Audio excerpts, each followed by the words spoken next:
Okay, next we will be starting with investments of company to be held in its own name, section number 187. இதில் என்ன ma'am சொல்கிறாங்க அப்படின்னா, first வந்து investments of company to be held in its own நேம்னா, நார்மலாகவே நம்ம company சேட்டில் என்ன படிச்சிருப்போம், ஃபீச்சர்ஸ் ஆஃப் கம்பெனி சேட்டில் செப்பரேட் ப்ராப்பர்ட்டின்னு ஒரு ஃபீச்சர் படிச்சிருப்போம். அந்த செப்பரேட் ப்ராப்பர்ட்டி என்ன, கம்பெனி அவங்களுடைய ஓன் நேமில் ஒரு ப்ராப்பர்ட்டி வச்சுக்கலாம். ஃபார் எக்ஸாம்பிள், ஜனனின்றவங்க கம்பெனியை உருவாக்குனவங்க, எம்ஜே ப்ரைவேட் லிமிட்டட்ன்றது ஒரு கம்பெனி. இப்போது நான் கம்பெனிக்காக ஒரு அசெட் வாங்குறேன்னா, ஃபார் எக்ஸாம்பிள் பில்டிங், லேண்டு, ஏதாவது ஒரு அசெட் வாங்குறேன்னா யார் பேரில் வாங்குவேன்னா டெஃபினட்டாக எம்ஜே ப்ரைவேட் லிமிட்டட் அப்படின்னா கம்பெனிக்கு வாங்குறேன்னா கம்பெனி பேரில் தான் வாங்கணும். ஸோ வந்து கம்பெனி எந்த அசெட் வாங்கினாலும் கம்பெனி பேரில் தான் இருக்கும், வேறு யார் பேர்லையும் இருக்கக்கூடாதுன்றது ஒரு கான்செப்ட். ஓகேவா, கம்பெனி ஒரு அசெட் வாங்கினா வந்து கம்பெனி நேமில் தான் இருக்கும், வேறு யார் பேர்லையும் இருக்கக்கூடாது. ஓகே, அதுதான் அதே மாதிரி தான் investments of company to be held in its own name.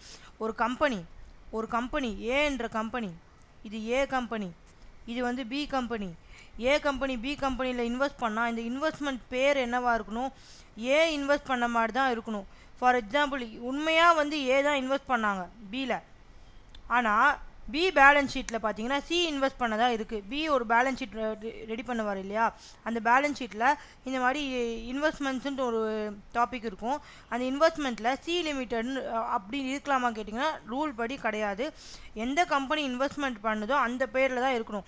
So A limited investment பண்ணால் ஏ லிமிட்டட் பேரில் தான் இன்வெஸ்ட்மெண்ட் இருக்கணும். அதுதான் investment of the company to be held in its own name, அதுதான் சொல்கிறோம்.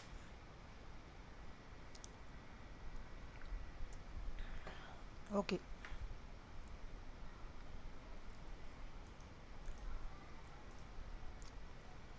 ஸோ இதுதான் வந்து 187 சப்செக்ஷன் 1ல் என்ன சொல்கிறாங்கன்னா, ஆல் இன்வெஸ்ட்மெண்ட் என்னெல்லாம் இன்வெஸ்ட்மெண்ட் கம்பெனி பண்ணுறாங்களோ made or held by the company. Made அதாவது ஒரு கம்பெனி இன்னொரு கம்பெனியில் இன்வெஸ்ட் பண்ணுறாங்க. ஓகேவா, இன்வெஸ்ட் பண்ணுறாங்க கம்பெனி இன் எனி, அது ப்ராப்பர்ட்டியாக இருக்கலாம். For example assets,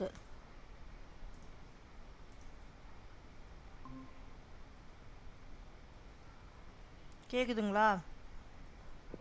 yes ma'am. Okay, நான் 2 மினிட்ஸ் ஸ்டார்ட் பண்ணிட்டேன், நான் எக்ஸ்பிளைன் பண்ணுறேன். ஆர் அதர் அசெட்ஸ்,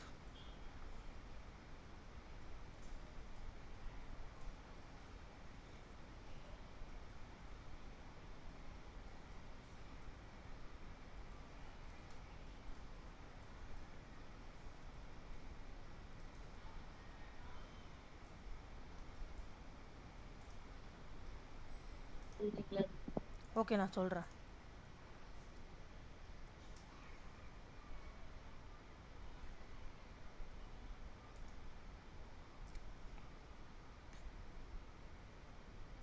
இருங்க, நம்ம ஸ்டடி மெட்டீரியல் ஒரு நிமிஷம் எடுத்துக்கிறேன்.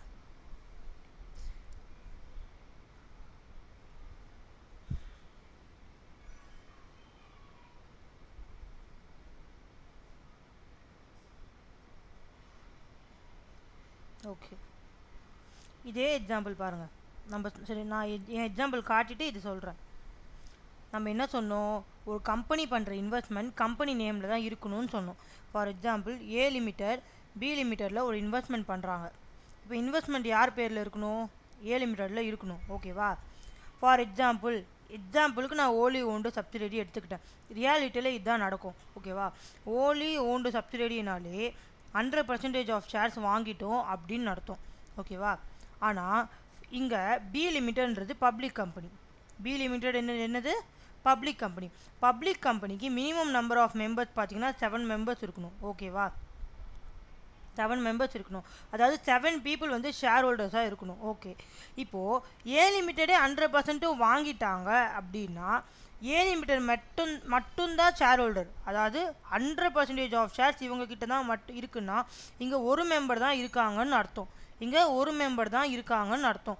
நம்மளுக்கு மொத்தம் 7 மெம்பர் வேணும். பப்ளிக் கம்பெனிக்கு 7 நம்பர் வேணும். ஓகேவா, 7 மெம்பர் வேணும். அதனால ஏ லிமிட்டட் என்ன பண்ணுறாருன்னா, நான் இந்த நம்பர்லாம் கரெக்டாக ஞாபகம், நான் உங்களுக்கு எக்ஸாம்பிள் தான் சொன்னேன். 1 lakh ஷேர்ஸ் இருக்குது, அவர் என்ன பண்ணா அவர் பேரில் 99,996 ஷேர்ஸ் வந்து அவர் பேரில் இருக்கும். 4 ஷேர்ஸ் வந்து அவர் பேரில் இருக்கும். ஓகேவா? பேலன்ஸ் 6 இருக்கு இல்லையா? பேலன்ஸ் என்ன, நம்மளுக்கு டோட்டலாக 7 வேணும். இது வந்து ஒரு ஷேர் ஹோல்டர் கணக்கு. இது 6 வந்து 6ஆக பிடிச்சிப்பாங்க. மிச்சம் 6 பேரை அப்பாயிண்ட் பண்ணுவாங்க நாமினியாக வந்து அப்பாயிண்ட் பண்ணுவாங்க. ஓகேவா? இந்த 6 பேர் நேமில் இந்த 6 ஷேர்ஸ் இருக்கும். ஸோ தட் இவங்க 6 பேர் வந்துறது 6 மெம்பர்ஸ் ஆயிடுவாங்க. இந்த 99,994ன்றது ஒரு மெம்பர் ஆயிடுவாங்க. டோட்டலாக பப்ளிக் கம்பெனிக்கு மினிமம் ரெக்யர்மெண்ட் என்னன்னு பார்த்தீங்கன்னா 7 மெம்பர்ஸ். ஸோ இந்த ரூலை ஃபாலோ பண்ணுறாங்க. லைக் பப்ளிக் கம்பெனிக்கு மினிமம் ரெக்யர்மெண்ட் ஆஃப் மெம்பர்ஸ் பார்த்தீங்கன்னா 7 மெம்பர்ஸ். அதனால இவர் ஒருத்தரே ஓலி ஓண்டாக வாங்கிட்டாருன்னா அதை ஃபுல்ஃபில் பண்ண முடியாது. ஒரு மெம்பர் தான் இருப்பாங்க. அதனால அவர் என்ன பண்ணுறாருன்னா ஒரு 6 பேரை அப்பாயிண்ட் பண்ணுறாரு நாமினியாக.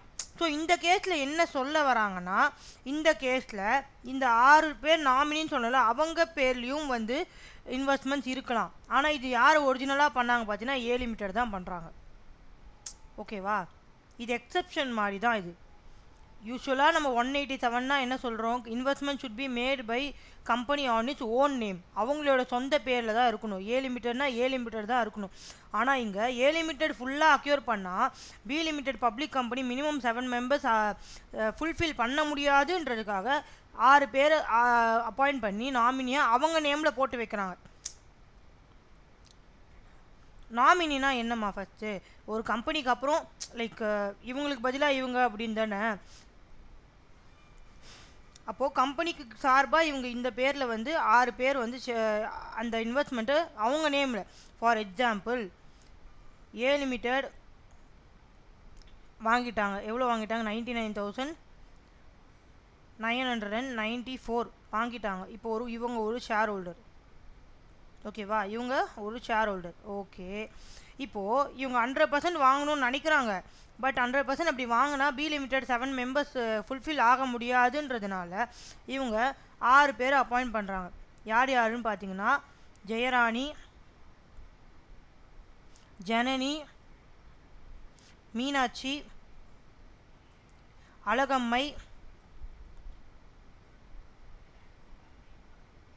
தென் ஜெசி, மேதா. ஓகே, இந்த மாதிரி வந்து 6 பேரை நாமினியாக அப்பாயிண்ட் பண்ணுறாங்க கம்பெனி சார்பாக. இப்போ இவங்கெல்லாம் ஒரு ஷேர் வாங்கிப்பாங்க 1 1 1 1 1. So it means 6 members. இப்போ இன்வெஸ்ட்மெண்ட் யார் பேரில் இருக்கும் பார்த்தீங்கன்னா ஜெசி, அழகம்மை, ஜெயராணி, ஜனனி, மீனாட்சி, மேதா பேரில் தான் இருக்கும். இன்வெஸ்ட்மெண்ட் யார் பேரில் இருக்குன்னா இவங்க பேர் தான் இருக்கும். அப்போ எப்படி மேம் இது கரெக்டு? நம்ம வந்து கம்பெனி இன்வெஸ்ட் பண்ணால் கம்பெனி நேமில் தானே இருக்கணும்னு கேட்டிங்கன்னா அதுதான் இது எக்ஸப்ஷன்ஸ். இந்த மாதிரி கேஸில் இன்னொருத்தவங்க மேலேயும் வந்து இன்னொருத்தவங்க நேம்லேயும் வந்து நம்ம இன்வெஸ்ட்மெண்ட்ஸ் ஹோல்டு பண்ணியிருக்கலாம். எந்த மாதிரி கேஸில்? இந்த மாதிரி minimum number of members requirement fulfil பண்ணணும். இப்போ நம்ம புக்கில் ஒரு எக்ஸாம்பிள் இருக்குது பாருங்கள்.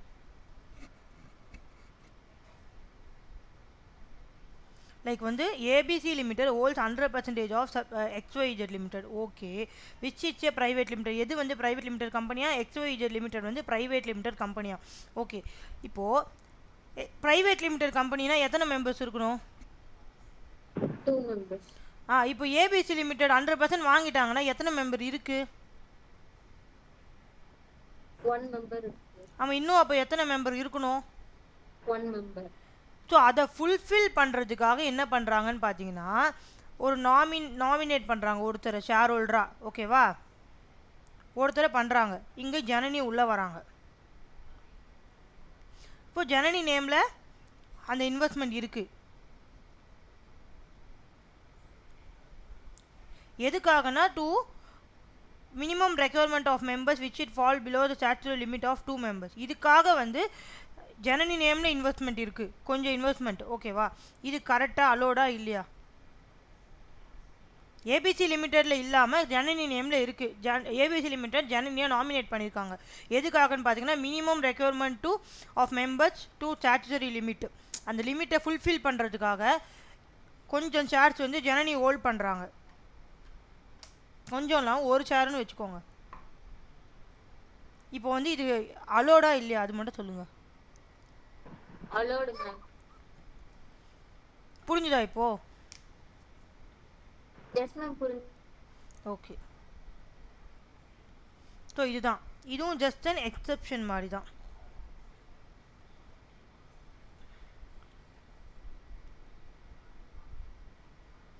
ஓகே.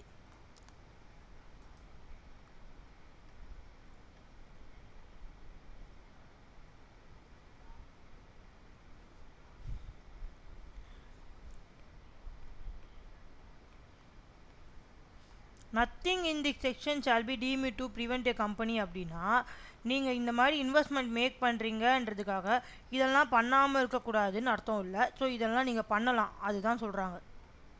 இதெல்லாம் நீங்கள் பண்ணலாம்.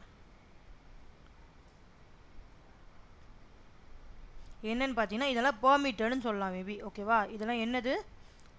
Company is permitted to do so. Company is permitted to do. நீங்கள் இன்வெஸ்ட்மெண்ட் பண்ணுறீங்கன்றது காரணத்துக்காக இதெல்லாம் பண்ணக்கூடாதுன்னு அர்த்தம் கொள்ளாது. இதெல்லாம் நீங்கள் நார்மலாகவே பண்ணலாம். என்னென்னலாம் பண்ணலாம் பார்த்தீங்கன்னா, company is permitted to deposit its securities with a bank any securities shares for the collection of any dividend or interest payable. ஓகேவா? ஒரு கம்பெனி வந்து பெர்மிட்டட்னா அவங்க பண்ணலாம், இதெல்லாம் நார்மலாக பண்ணலாம். ஓகேவா? நத்திங் இன் தி செக்ஷன்னா, இந்த செக்ஷன் வந்து எதுவும் வந்து சொல்லலை, லைக் இதெல்லாம் பண்ணக்கூடாது அப்படின்னு சொல்லலை, அதுதான் சொல்கிறாங்க. ஸோ இதுக்கு மேலே புக்கு இருந்ததுன்னா இதுக்கு மேலே எழுதுறீங்க, கம்பெனி இஸ் பெர்மிட்டட் அப்படின்னு எழுதுறீங்க. 4 பாயிண்ட்டுமே அப்படி தான் உங்களுக்கு வரும். நான் மேபி எழுதி காட்டுறேன் உங்களுக்கு. ஓகேவா?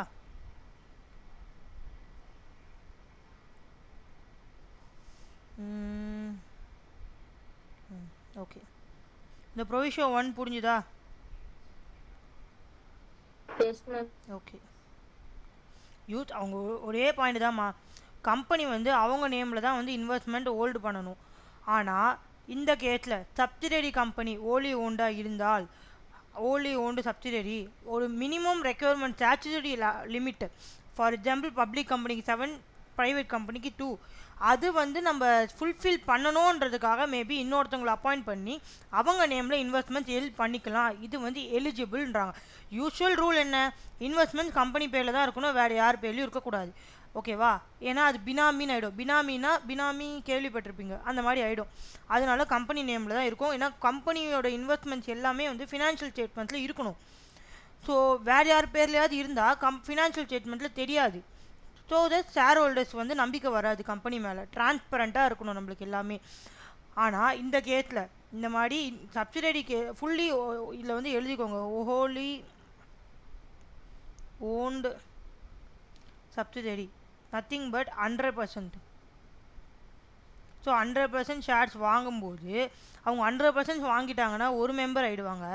ஸோ தட் இன்னொரு மெம்பர், ஃபார் எக்ஸாம்பிள் ப்ரைவேட் கம்பெனிக்கு 2ன்னா இன்னொரு மெம்பர் ஒரு ஷேர் வாங்குவார்.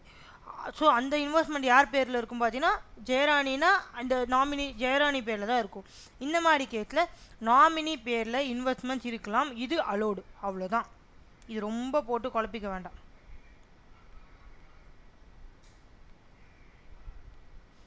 இப்போது நம்ம அவங்க கொடுத்துருக்கிறது பார்ப்போம். Nothing in this class prevent the கம்பெனினா 187 சப்செக்ஷன் 2ல் என்ன சொல்கிறாங்கன்னா, எல்லாத்துக்குமே காமனாக வந்து கம்பெனி இஸ் பர்மிட்டட், இது வந்து காமன். 4 பாயிண்ட் இருக்குது நம்மளுக்கு. எவ்வளோ பாயிண்ட் இருக்குது? 4 பாயிண்ட்ஸ் இருக்குது. இந்த 187 செக்ஷன் வந்து இது எதுவும் ப்ரொஹிபிட் பண்ணல. Company is permitted to do so. Okay. Company is permitted to என்னென்ன பண்ணலாம் பார்த்தீங்கன்னா, first point, deposit its securities with bank for, எதுக்கு டெபாசிட் பண்ணோம் அவங்களோட ஷேர்ஸ் அண்ட் செக்யூரிட்டிஸ்லாம் பார்த்தீங்கன்னா, for collection of dividend and interest. Bank கிட்டேருந்து டிவிடெண்டும் இன்ட்ரெஸ்ட்காக அவங்க டெபாசிட் பண்ணலாம். இது ஒன்று பெர்மிட்டட். செகண்ட் பாயிண்ட் பார்த்தீங்கன்னா,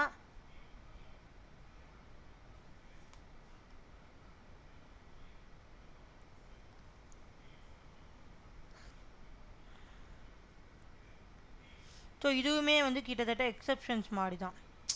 இந்த 4 எக்ஸப்ஷன்ஸ்லையும் என்ன இருக்குன்னு பார்த்தா எக்ஸப்ஷன் டு 187 சப்செக்ஷன் 1 இந்த 4 பாயிண்ட்டில் நம்ம என்ன படிக்க போகிறாங்கன்னா இதுலேயும் இன்வெஸ்ட்மெண்ட்ஸ் வந்து கம்பெனி ஹோல்ட் பண்ணியிருக்க மாட்டாங்க, வேற ஒருத்தவங்க நேமில் இருக்கும். So first point deposit to is securities with பேங்க்னா டெபாசிட் பண்ணிட்டாங்க. இப்போ யார் பேரில் இருக்கும், யார்கிட்ட இருக்குன்னு பார்த்தீங்கன்னா பேங்க் பேரில்.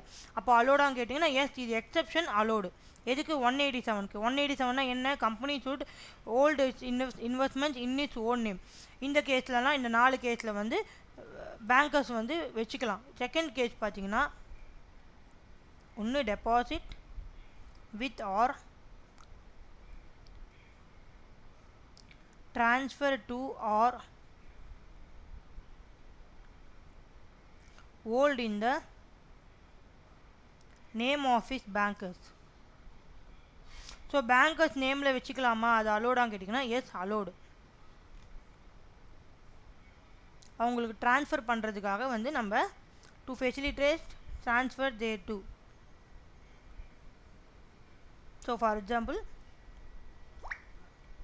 holding in the name of State Bank of India scheduled bank being the bankers of the company in order to facilitate the transfer thereto. So இந்த case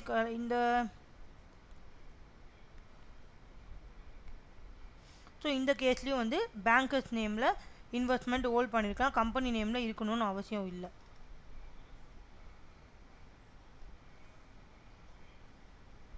And permitted to deposit or transfer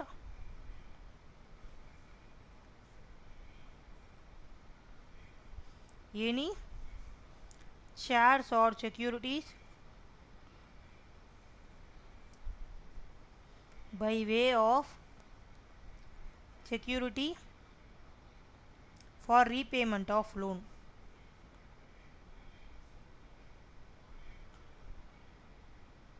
நம்ம என்ன சொல்லியிருந்தோம், இன்வெஸ்ட்மெண்ட்ஸில் ஒரு 4 பார்த்தோம். என்னென்ன பார்த்தோம் பார்த்தீங்கன்னா acquisition of shares, loan, security, guarantee பார்த்துருந்தோம். ஓகே, நீங்கள் வந்து உங்களுடைய ஷேர்ஸ் அண்ட் செக்யூரிட்டிஸில் டெபாசிட் பண்ணுறீங்க, எப்படி பண்ணுறீங்க பார்த்தீங்கன்னா by way of security for repayment of loan.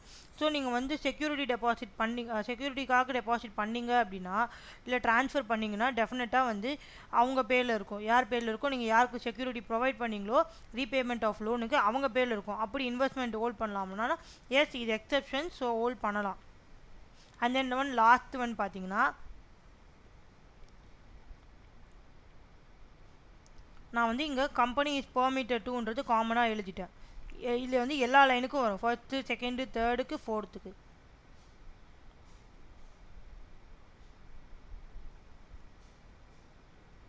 Okay,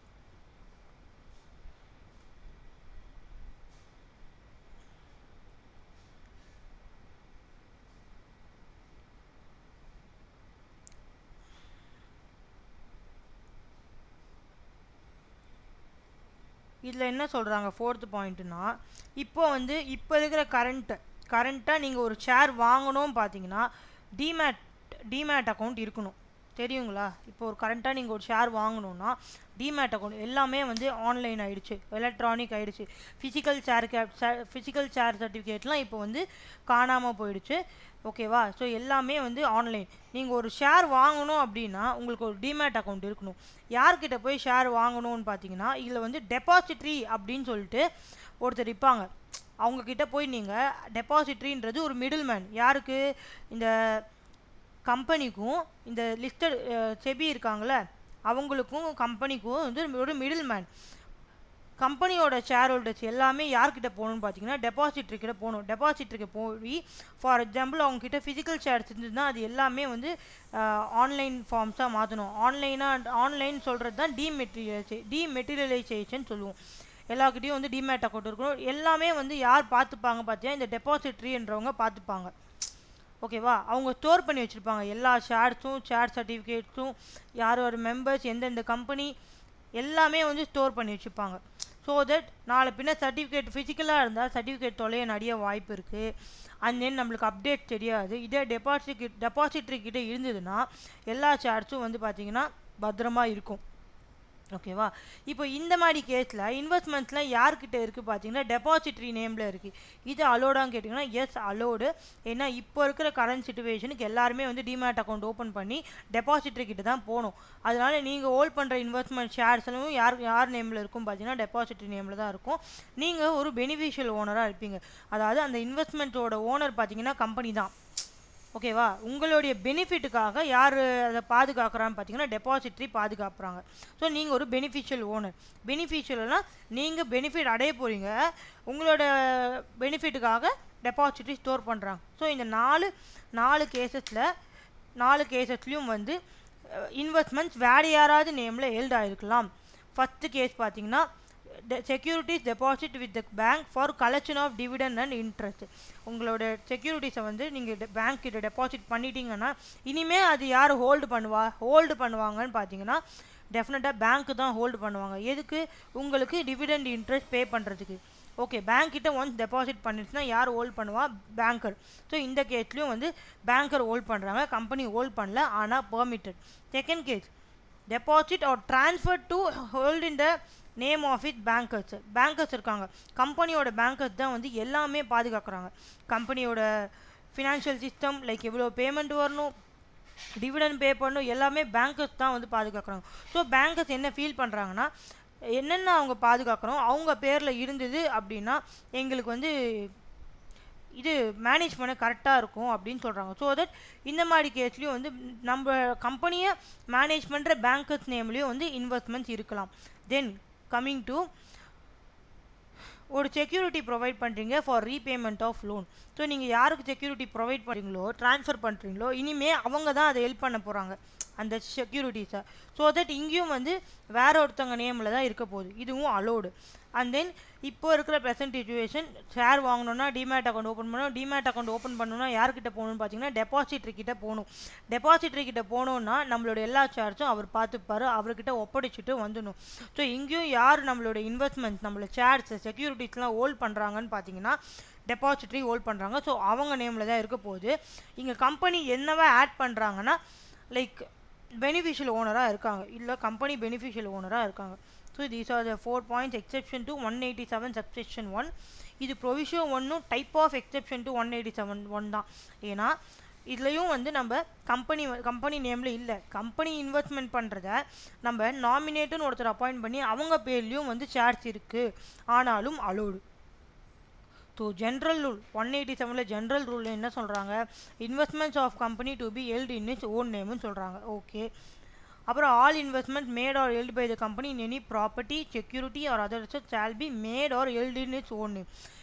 investment make பண்ணுறீங்க, இல்லை ஏதாவது ஹோல்டு பண்ணுறீங்க, ஹெல்டுனா ஹோல்டு, அந்த ஹோல்டு யார் பேரில் இருக்குன்னா உங்ககிட்ட தான் இருக்கணும், உங்கள் பேரில் தான் இருக்கணும். ஓகே, இதில் என்ன சொல்கிறாங்கன்னா, அவங்களோட சப்சிடரியிலே ஹோல்ட் பண்ணலாம் ஷேர்ஸ். ஒருவேளை ஓன்லி ஓன்டு 100% ஆஃப் ஷேர்ஸ் வந்து அக்யூர் பண்ணுறாங்க அப்படின்னா, for to fulfil the minimum requirement of statutory limit. For example, for private limited 2 members is mandatory. Public limited 7 members should be mandatory for minimum requirement. So to satisfy this ஒரு nominee appoint பண்ணுறோம், அது fulfil ஆகிற வரைக்கும். இப்போ நம்ம public கம்பெனியில் என்ன சொன்னோம், ஒரு மெம்பர் வந்து ஏபிசி லிமிட்டெடு, மிச்சம் 6 தான் அப்பாயிண்ட் பண்ணுறோம், அதுக்கு மேலே வேண்டாம், அதுக்கு மேலே பண்ணக்கூடாது. நீங்கள் எதுவோ வந்து லிமிட்டுக்கு அது போதும். அதே மாதிரி ப்ரைவேட் கம்பெனியில் எக்ஸாம்பிள் என்ன பார்த்தோம், ஒரு மெம்பர் வந்து ஏபிசி லிமிட்டெடு, இன்னும் நம்மளுக்கு ஒன்று தான் தேவைன்னா ஒரு நாமினி போதும். அதை தான் சொல்கிறாங்க. இது எதுக்கு பண்ணுறாங்கன்னா, to fulfil the minimum requirement of members. Then exception 4 points. இந்த 4 கேஸ்லேயும் வந்து வேற ஒருத்தர் பேரில் தான் வந்து செக்யூரிட்டிஸ் ஹெல்ப் பண்ண போகிறாங்க. யாருன்னு பார்த்தீங்கன்னா பேங்க்கு. ஃபஸ்ட்டு கேஸில் to collection of dividend and interest. Second கேஸில் bankers of the company hold பண்ணுறாங்க. ஓகே, தேர்ட் கேஸில் பார்த்தீங்கன்னா ஒரு செக்யூரிட்டி இஷ்யூ பண்ணுற ஃபார் ரீபேமெண்ட் ஆஃப் லோன். இனிமேல் அந்த செக்யூரிட்டி யார்கிட்ட இருக்கோ அவங்க தான் ஹோல்ட் பண்ண போகிறாங்க. ஃபோர்த் ஒன் டெபாசிட்ரி, அவங்க மெயின்டைன் பண்ணுறாங்க ஷேர்ஸு, ஸோ டெபாசிட்ரி பேரில் இருக்கும்.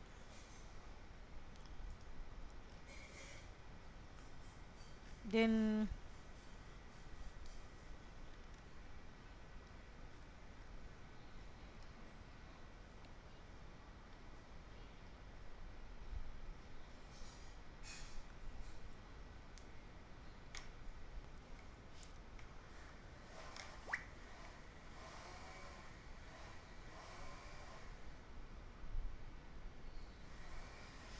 இது ஒரு லாஸ்ட் பாயிண்ட்டு இதில் 187ல் இது 187 சப்செக்ஷன் 3 ஓகேவா.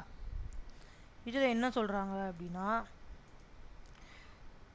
where any shares or securities in which investments have been made by the company are not held by its name. Actually பார்த்தீங்கன்னா இன்வெஸ்ட்மெண்ட் யார் மேட் பண்ணால் கம்பெனி தான் மெயின் பண்ணாங்க, ஆனால் நாட் இன் இஸ் நேம். ஆனால் அவங்க பேரில் அது ஹெல்ப் பண்ணலை அப்படின்னா கம்பெனி என்ன பண்ணணும்னா ஷால் மெயின்டைன் ஏ ரெஜிஸ்டர், ஒரு புக்கு மாதிரி ஒரு ரெஜிஸ்டர் மெயின்டைன் பண்ணும், அதில் எல்லா பர்டிகுலர்ஸும் இருக்கணும் ஓகேவா. And register shall be open to inspection by any member or debenture holder of the company without any charge during the without any சார்ஜ்னா எந்த ஒரு ஃபீஸும் இல்லாமல், நோ ஃபீஸ், எந்த ஒரு ஃபீஸும் இல்லாமல் இந்த ரெஜிஸ்டர் வந்து ஓப்பன் டு இன்ஸ்பெக்ஷன். மெம்பர்ஸ் எப்போ கேட்டாலும் அந்த புக்கை ஓப்பன் பண்ணி காட்டணும் கம்பெனிக்கு அது ரெஸ்பான்சிபிள் ஓகேவா. ஸோ இது ஒரு லாஸ்ட் பாயிண்ட்.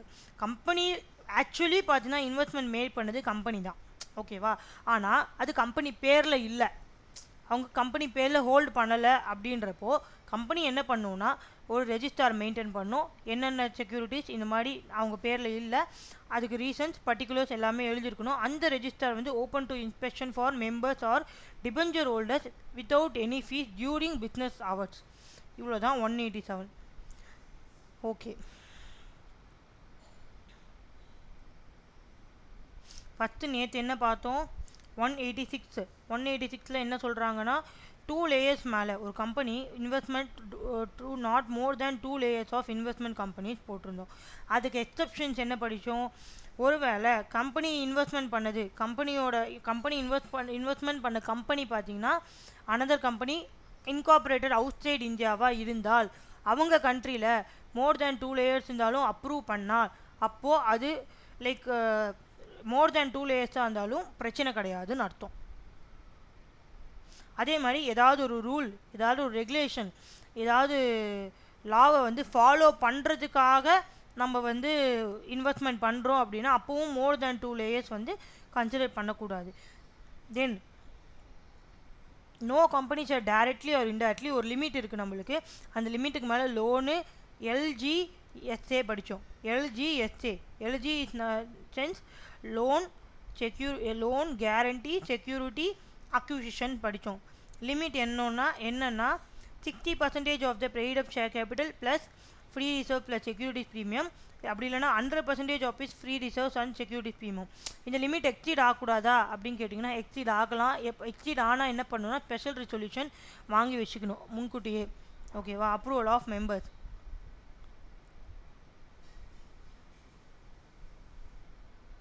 அங்கே ஃபினான்ஷியல் ஸ்டேட்மெண்ட்டில் எல்லா பர்டிகுலர்ஸும் டிஸ்க்ளோஸ் பண்ணிடணும், என்னென்ன இன்வெஸ்ட்மெண்ட் மேட் பண்ணிங்க, கேரண்டி செக்யூரிட்டி எல்லாமே வந்து மெம்பர்ஸ்க்கு தெரிகிற மாதிரி பார்த்துடணும். அண்ட் தென் பார்த்தீங்கன்னா யூஸ்வலாக வந்து யூஸ்வலாக இப்போ லிமிட்டை பற்றி மறந்துட்டு இன்வெஸ்ட்மெண்ட் மேக் பண்ணணுன்னா என்ன பண்ணணும்னா யார் பர்மிஷன் வேணும்னு பார்த்தீங்கன்னா board of directors board resolution pass பண்ணி போர்ட் மீட்டிங்கில் போர்ட் ஆஃப் டைரக்டர்ஸ் அப்ரூவல் வாங்கி வச்சுக்கணும் நார்மல் கேஸில்.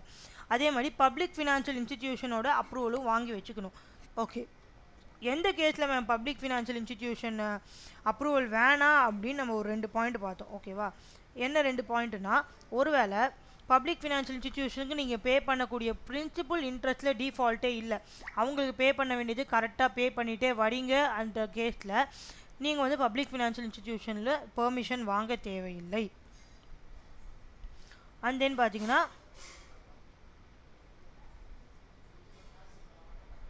இதுக்கு முன்னாடி கொடுத்த லோன் கேரண்டி செக்யூரிட்டியும் இப்போ கொடுத்த லோன் கேரண்டி செக்யூரிட்டியும் லிமிட் எக்ஸீட் ஆகலை. இந்த 2 கேஸ்லையும் வந்து பப்ளிக் ஃபினான்ஷியல் இன்ஸ்டிடியூஷனில் அப்ரூவல் வாங்க தேவையில்லை. ஓகே, அதே மாதிரி நீங்கள் கொடுக்கக்கூடிய இன்ட்ரெஸ்ட் ரேட், நீங்கள் ஒரு இன்வெஸ்ட்மெண்ட்டோ இல்லை லோன் ப்ரொவைட் பண்ணுறீங்க, அதுக்கு இன்னொரு பார்ட்டி வந்து நம்ம கம்பெனிக்கு இன்ட்ரெஸ்ட் கொடுக்கணும் இல்லையா. நம்ம கொடுக்குறதே எதுக்கு, நம்ம லோனு கேரண்டிலாம் எதுக்கு கொடுக்குறோம், இன்ட்ரெஸ்ட்காக தான். எக்ஸாம்பிள் லோனுன்னு எடுத்துக்கிட்டோன்னா ஒருத்தவங்க சும்மாவா ப்ரொவைட் பண்ணுவோம், நம்ம 10 லட்சத்துக்கு லோன் கொடுக்குறோன்னா அவங்க எப்போ வேணால் நீங்கள் 10 லட்சம் கொடுங்கன்னா சொல்லுவோம், டெஃபினட்டாக இன்ட்ரெஸ்ட் கேட்போம். அந்த இன்ட்ரெஸ்ட் ரேட் பார்த்திங்கன்னா கவர்மெண்ட் செக்யூரிட்டிஸ் இருக்குது இல்லையா, கவர்மெண்ட் செக்யூரிட்டி கவர்மெண்ட் பாண்ட்ஸ் இருக்கும், கவர்மெண்ட் பாண்ட்ஸ் இஷ்யூ பண்ணுவாங்க, அவங்களுக்கு ஃபண்ட்ஸ் ரைஸ் பண்ணணுன்றத கவர்மெண்ட் பாண்ட்ஸ் ரைஸ் பண்ணுவாங்க, அவங்க ஒரு இன்ட்ரெஸ்ட் ரேட் வச்சுப்பாங்க. அந்த இன்ட்ரெஸ்ட் ரேட்டுக்கு கீழே நம்ம கொடுக்கக்கூடாது, ஈக்குவலாக கூட கொடுக்கலாம், பட் கீழே கொடுக்கக்கூடாது. அவ்வளோதான். ஸோ இப்போ நம்ம படிச்சதெல்லாம் யாருக்கு வந்து அப்ளிகபிள் ஆகாதுன்னு நம்ம ஒரு பாயிண்ட் பார்த்தோம். Banking company, insurance company, housing finance company அப்படின்னு சொல்லிட்டு. Okay. So if a company contravenes with the provisions of the section, இந்த செக்ஷன் எந்த செக்ஷன் பற்றி பார்த்துட்ருக்கோம்? 186 பற்றி பார்த்துட்ருக்கோம். 186 ஏதாவது கான்ட்ரவென்ட் ரூல் மீறிட்டாங்க அப்படின்னா shall be punishable with fine which shawl not be less than 25,000 but which may extend to 25 lakh and every officer. கம்பெனிக்கு fine பார்த்தீங்கன்னா 25,000 ஸ்டார்டிங் எடுத்தோடனே 25,000. இந்த மாதிரி இவங்க 186 செக்ஷனை மீறிட்டாங்கன்னு தெரிய வந்ததுன்னா எடுத்தோடனே 25,000, அதுக்கு கீழே ஃபைன் போட மாட்டாங்க. ஆனால் இந்த 25,000 எப்போ வரைக்கும் எக்ஸ்டெண்ட் ஆகலாம்னு பார்த்தீங்கன்னா 25 lakh எது வரைக்கும் 25 lakh வரைக்கும் எக்ஸ்டெண்ட் ஆகலாம். அதே மாதிரி இது கம்பெனிக்கு. ஆஃபீஸரின் டிஃபால்ட்டு, உள்ளே இருக்கிற ஆஃபீஸர்னால் டைரக்டர் யாராக வேணா இருக்கலாம், அவங்க டிஃபால்ட் பண்ணியிருக்காங்கன்னு தெரிஞ்சுன்னா கம்பெனிக்கு ஜெயில் தண்டனை கிடையாது. ஏன்னா கம்பெனி ஜெயிலுக்கு போக முடியாது. ஏன்னா it is a artificial person, not a natural person. அதனால ஒரு லாஜிக், ஒரு என்ன சொல்கிறது, ஒரு டீசெண்டாக நம்மளுக்கே தெரியும் இல்லை கம்பெனியால் ஜெயிலுக்கு போக முடியாது. ஸோ கம்பெனின்னு வந்தாலே ஃபைன் மட்டும்தான் வரும். அது நம்மளுக்கே தெரியும். ஓகேவா? Common sense. தென் ஆஃபீஸருக்கு ஜெயில் இருக்குது. ஜெயில் எத்தனை வருஷம் பார்த்தீங்கன்னா which may extend to 2 years. ஃபைனும் பார்த்தீங்கன்னா 25,000 to 1 lakh வரும். 25,000 to 25 lakh.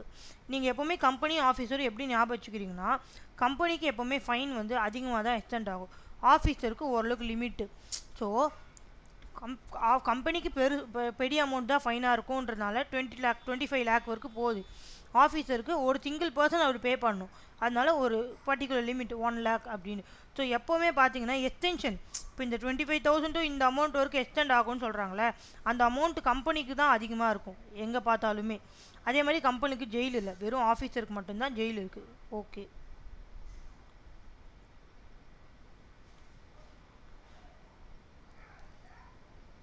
நெக்ஸ்ட் பார்த்தீங்கன்னா acceptance of deposits, renewal, repayment, default and remedies.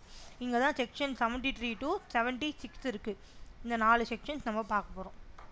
Okay, ஒரு 2 minutes அப்படியே பார்த்துட்ருங்க. I will be there.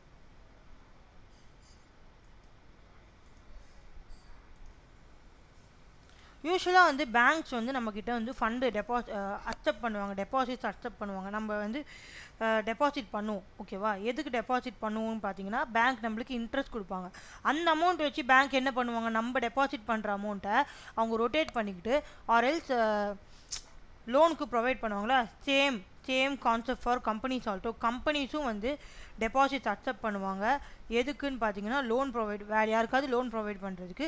Deposit எதுக்கு அக்செப்ட் பண்ணுவாங்கன்னா இன்ட்ரெஸ்ட் கொடுக்கறதுக்கு. ஓகேவா? பப்ளிக் கிட்ட இருந்து. ஓகே, ஃபஸ்ட்டு வந்து டெபாசிட்டுக்கு மீனிங் பாருங்கள். இது வந்து 4 செக்ஷன் தான், 73 to 76 நம்மளுக்கு.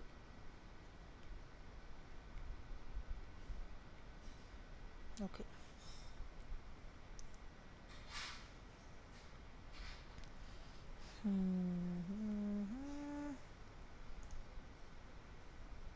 meaning of deposits.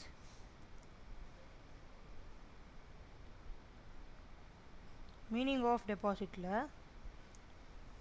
deposit includes any receipt of money. யார்கிட்டயாவது நம்மளுக்கு பணம் வந்தது by way of deposit or loan or any other form by the company. அது டெபாசிட் மூலயமாவோ இல்லை லோன் மூலியமோ. லோனும் அதே கேஸ் தான். லோன் நம்ம எதுக்கு வாங்குகிறோம், நம்மக்கிட்ட பணம் இருக்குது. லைக் ஃபார் எக்ஸாம்பிள் லோன் நம்ம வாங்கணுன்னா நம்ம இன்ட்ரெஸ்ட் பே பண்ணணும். அதே மாதிரி தான் டெபாசிட்டு. எல்லாமே வந்து ஃபண்ட்ஸ் ரைஸ் பண்ணுற கான்செப்ட் தான். ஓகேவா? நம்ம different types of funds raise பண்ணுற கான்செப்ட் தான் பார்த்துட்ருக்கோம். Any other form by the company. So இதுதான் வந்து டெபாசிட்டுக்கு meaning. So deposit includes any receipt of money. இதை மட்டும் ஞாபகம் வச்சுக்கோங்க. டெபாசிட் செக்ஷன் 73ல செக்ஷன் 73ல இந்த டெஃபினிஷன் இல்லை. நான் சொல்கிறது செக்ஷன் 73ல தான் டெபாசிட்டோட ப்ரொவிஷன் ஸ்டார்ட் ஆகுது. Okay, deposit includes any receipt of money by way of deposit or loan or any other form. இல்லை வேறு ஏதாவது ஒரு ஃபார்மில். ஓகேவா? By the company. Then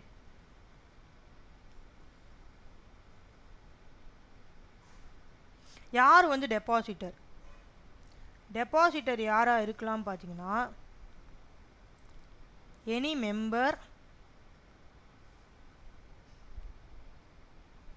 member of public or private company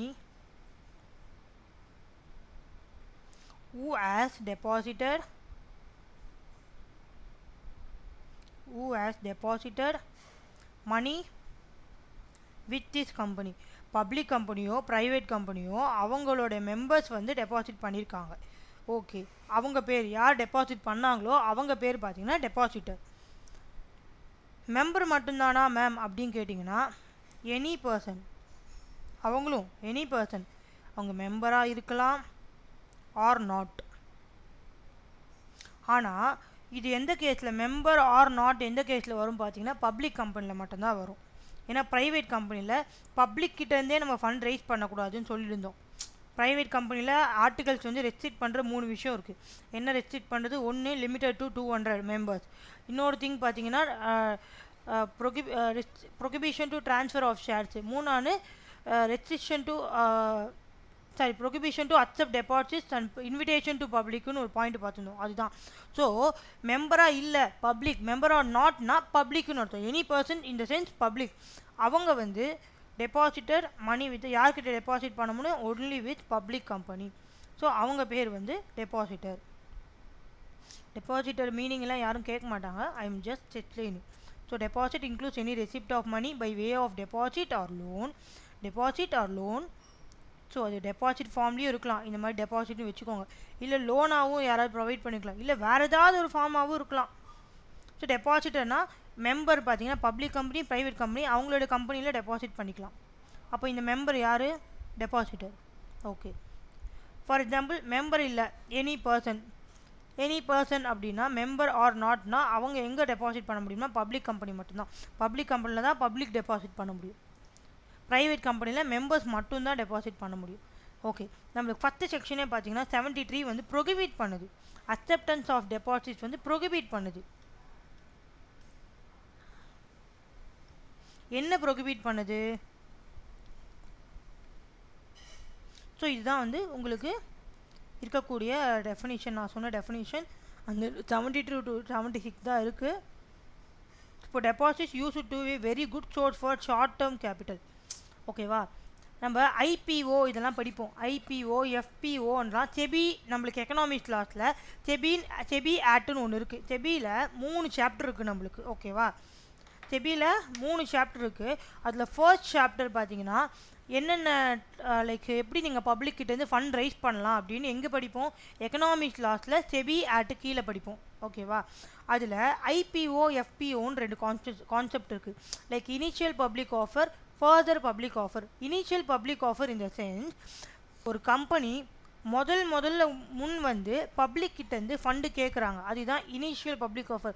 யூஸ்வலாக இது எப்போ நடக்கும் பார்த்தீங்கன்னா, பெரிய amount of capital, for example 1000 crores 2000 crores capital தேவைப்படும் போது தான் இந்த மாதிரி வந்து பெருசாக வந்து பப்ளிக் கிட்ட வந்து கேட்பாங்க. அதுக்கு என்ன சொல்லணும்? நம்ம நிறைய சொல்லியிருந்தோம் இல்லையா? ப்ராஸ்பெக்டஸ் இஷ்யூ பண்ணணும், அதெல்லாம் நம்ம படிப்போம். ஓகே. அண்ட் தென் வந்து அதுக்கு நிறைய எலிஜிபிலிட்டி க்ரைட்டீரியா இருக்குது. ஒரு கம்பெனி ஐபிஓ பப்ளிக் ஆஃபர் கொடுக்கணும் அப்படின்னு. Initial in the sense first time. ஃபர்தர்னா ஐபிஓக்கு அப்புறம் வர எல்லா பப்ளிக் ஆஃபரும் என்ன? Further public offer. ஓகேவா?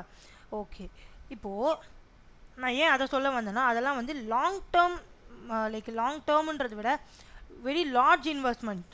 1000 crores 100 crores வேணும்ன்ட்டு. டெபாசிட் யூஸ்வலாக எப்போ அக்செப்ட் பண்ணலான்னா ஷார்ட் டேர்ம் கேபிட்டல். எனக்கு இப்போ 6 monthsக்கு ஒர்க்கிங் கேபிட்டல் வேணும். Working capital day to day எக்ஸ்பென்சஸ்க்கு எனக்கு வேணும். எவ்வளோ வேணும்? 10 lakhs வேணும். இதுக்கு நான் ஐபிஓ ரைஸ் பண்ணலாமான்னு கேட்டிங்கன்னா வேணாம். ஐபிஓன்றது ஒரு பெரிய இது, அதுக்கு ஏகப்பட்ட ஃபார்மாலிட்டிஸ் இருக்குது. ஓகேவா? அதுவும் பப்ளிக் கிட்டேருந்து ஃபண்ட்ஸ் ரைஸ் பண்ணுற மாதிரி தான். ஆனால் அதுக்கு ஏகப்பட்ட ஃபார்மாலிட்டிஸ் இருக்குது. இப்போ டெபாசிட்ஸ்னால் என்னுடைய மெம்பர்ஸ் ஆல்ரெடி என்னோட ஷேர் ஹோல்டர்ஸா அந்த மெம்பர்ஸா பப்ளிக் கம்பெனியாக இருந்தால் பப்ளிக் கிட்ட கூட அக்செப்ட் பண்ணலாம். ஷார்ட் டேர்ம் கேபிட்டலுக்காக நான் வந்து அவங்கக்கிட்ட போய் நிற்கிறேன், உங்களுக்கு இன்ட்ரெஸ்ட் பே பண்ணுறேன், நீங்கள் என்ன நம்பி கடன் கொடுங்கன்ற மாதிரி. இது லோனாகவும் சொல்லலாம், டெபாசிட்டாகவும் சொல்லலாம். ஓகேவா?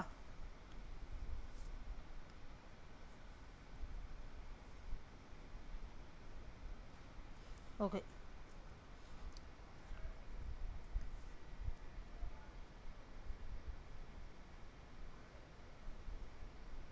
It is use to regular course of income. இதெல்லாம் ஜென்ரல் பாயிண்ட்ஸ், ப்ரொவிஷன்ஸ் கிடையாது.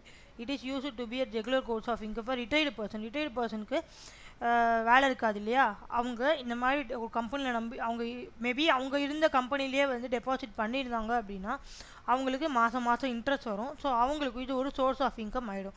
அவ்வளோதான். இப்போ செக்ஷன் 73 என்ன சொல்கிறாங்க, prohibition on acceptance of deposit from பப்ளிக்னு சொல்கிறாங்க. ஓகே,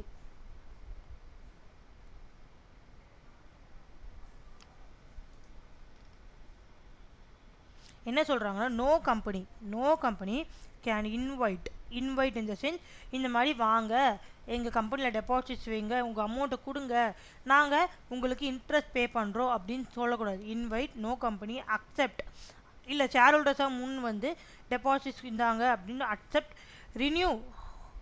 ரினியூனா ஃபார் எக்ஸாம்பிள் டெபாசிட்ஸ் வந்து 2 இயர் டேர்முக்கு இருக்கும். ஓகேவா, இப்போது நம்மளால் வந்து திருப்பி பே பண்ண முடியல, இல்லை ஷேர் ஹோல்டர் என்ன விருப்பப்படுறான்னா இன்னும் நீங்கள் கொஞ்ச நாள் வச்சுக்கோங்க எனக்கு இன்ட்ரெஸ்ட் கொடுங்கன்னா ரினியூ பண்ணுறோம்.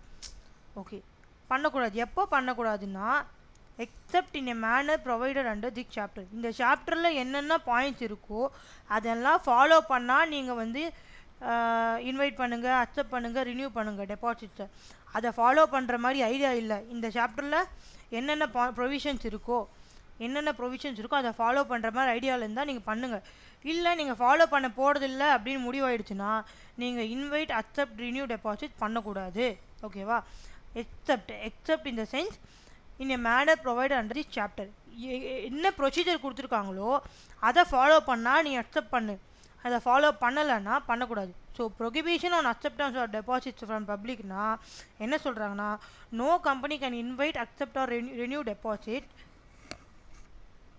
No company can invite, accept or renew deposits under this act from the public. Okay, accept அப்போ எப்போ மேம் நான் வந்து டெபாசிட் அக்செப்ட் பண்ணலான்னு கேட்டிங்கன்னா, இந்த சாப்டரில் கொடுத்துருக்க இந்த செக்ஷன் 73 to 76 கொடுத்துருக்க ப்ரொவிஷன்ஸை நீ ஃபாலோ பண்ணியிருந்தேன்னா ஓகே.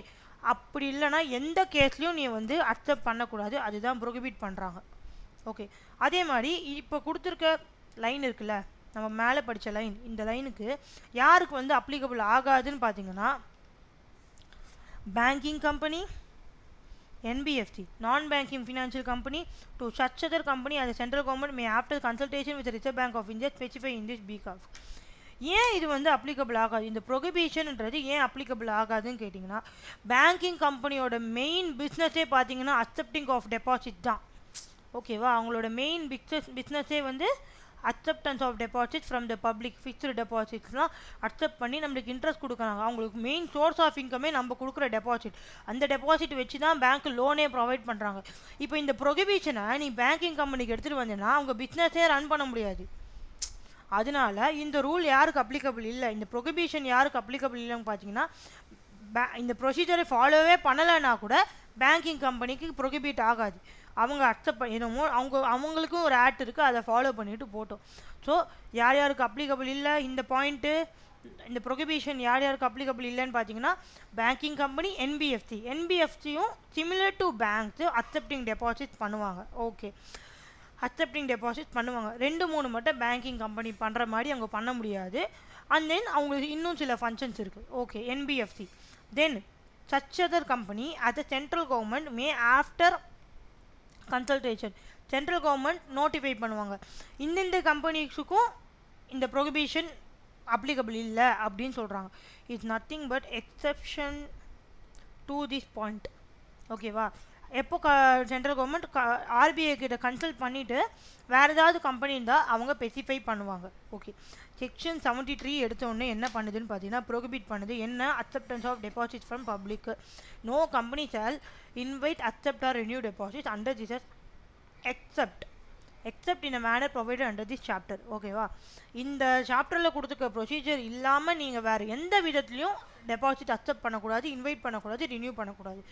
இந்த பாயிண்ட் யாருக்கு அப்ளிகபிள்னா, பேங்கிங் கம்பெனி, என்பிஎஃப்சி கம்பெனி, இன்னொன்று பார்த்தீங்கன்னா சென்ட்ரல் கவர்மெண்ட் ஆர்பிஐ கிட்டேருந்து கன்சல்ட் பண்ணிவிட்டு வேறு ஏதாவது கம்பெனி ஸ்பெசிஃபை பண்ணால் அந்த கம்பெனிக்கும் இது அப்ளிகபிள் ஆகாது அப்படின்னு சொல்கிறாங்க. ஓகே,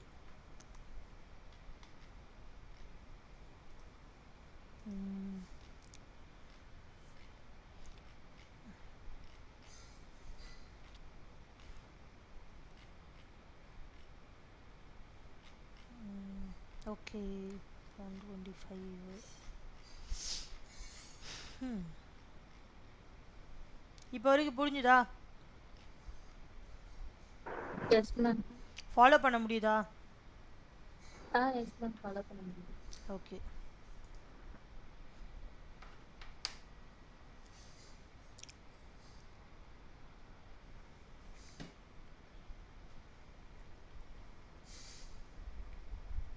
இப்போ conditions for acceptance of deposits, conditions பார்க்கலாம். புரியுதுல்ல? ஏதாவது டவுட் இருக்கா? பாயிண்ட்ஸ்லாம் எழுதிடலாம்ல, ஈஸியாக தானே இருக்குது. எஸ் மேம், டவுட் எதுவும். ஓகே. இப்போ வந்து conditions for acceptance of deposits. Okay. So deposits accept பண்ணணும்னு முடிவு பண்ணாச்சு, நம்ம ப்ரொசீஜரை ஃபாலோ பண்ணணும். அப்போ நம்ம என்ன மேம் ப்ரொசீஜர் கேட்டிங்கன்னா, ஃபஸ்ட்டு ரிசொல்யூஷன் பாஸ் பண்ணணும். Passing a resolution.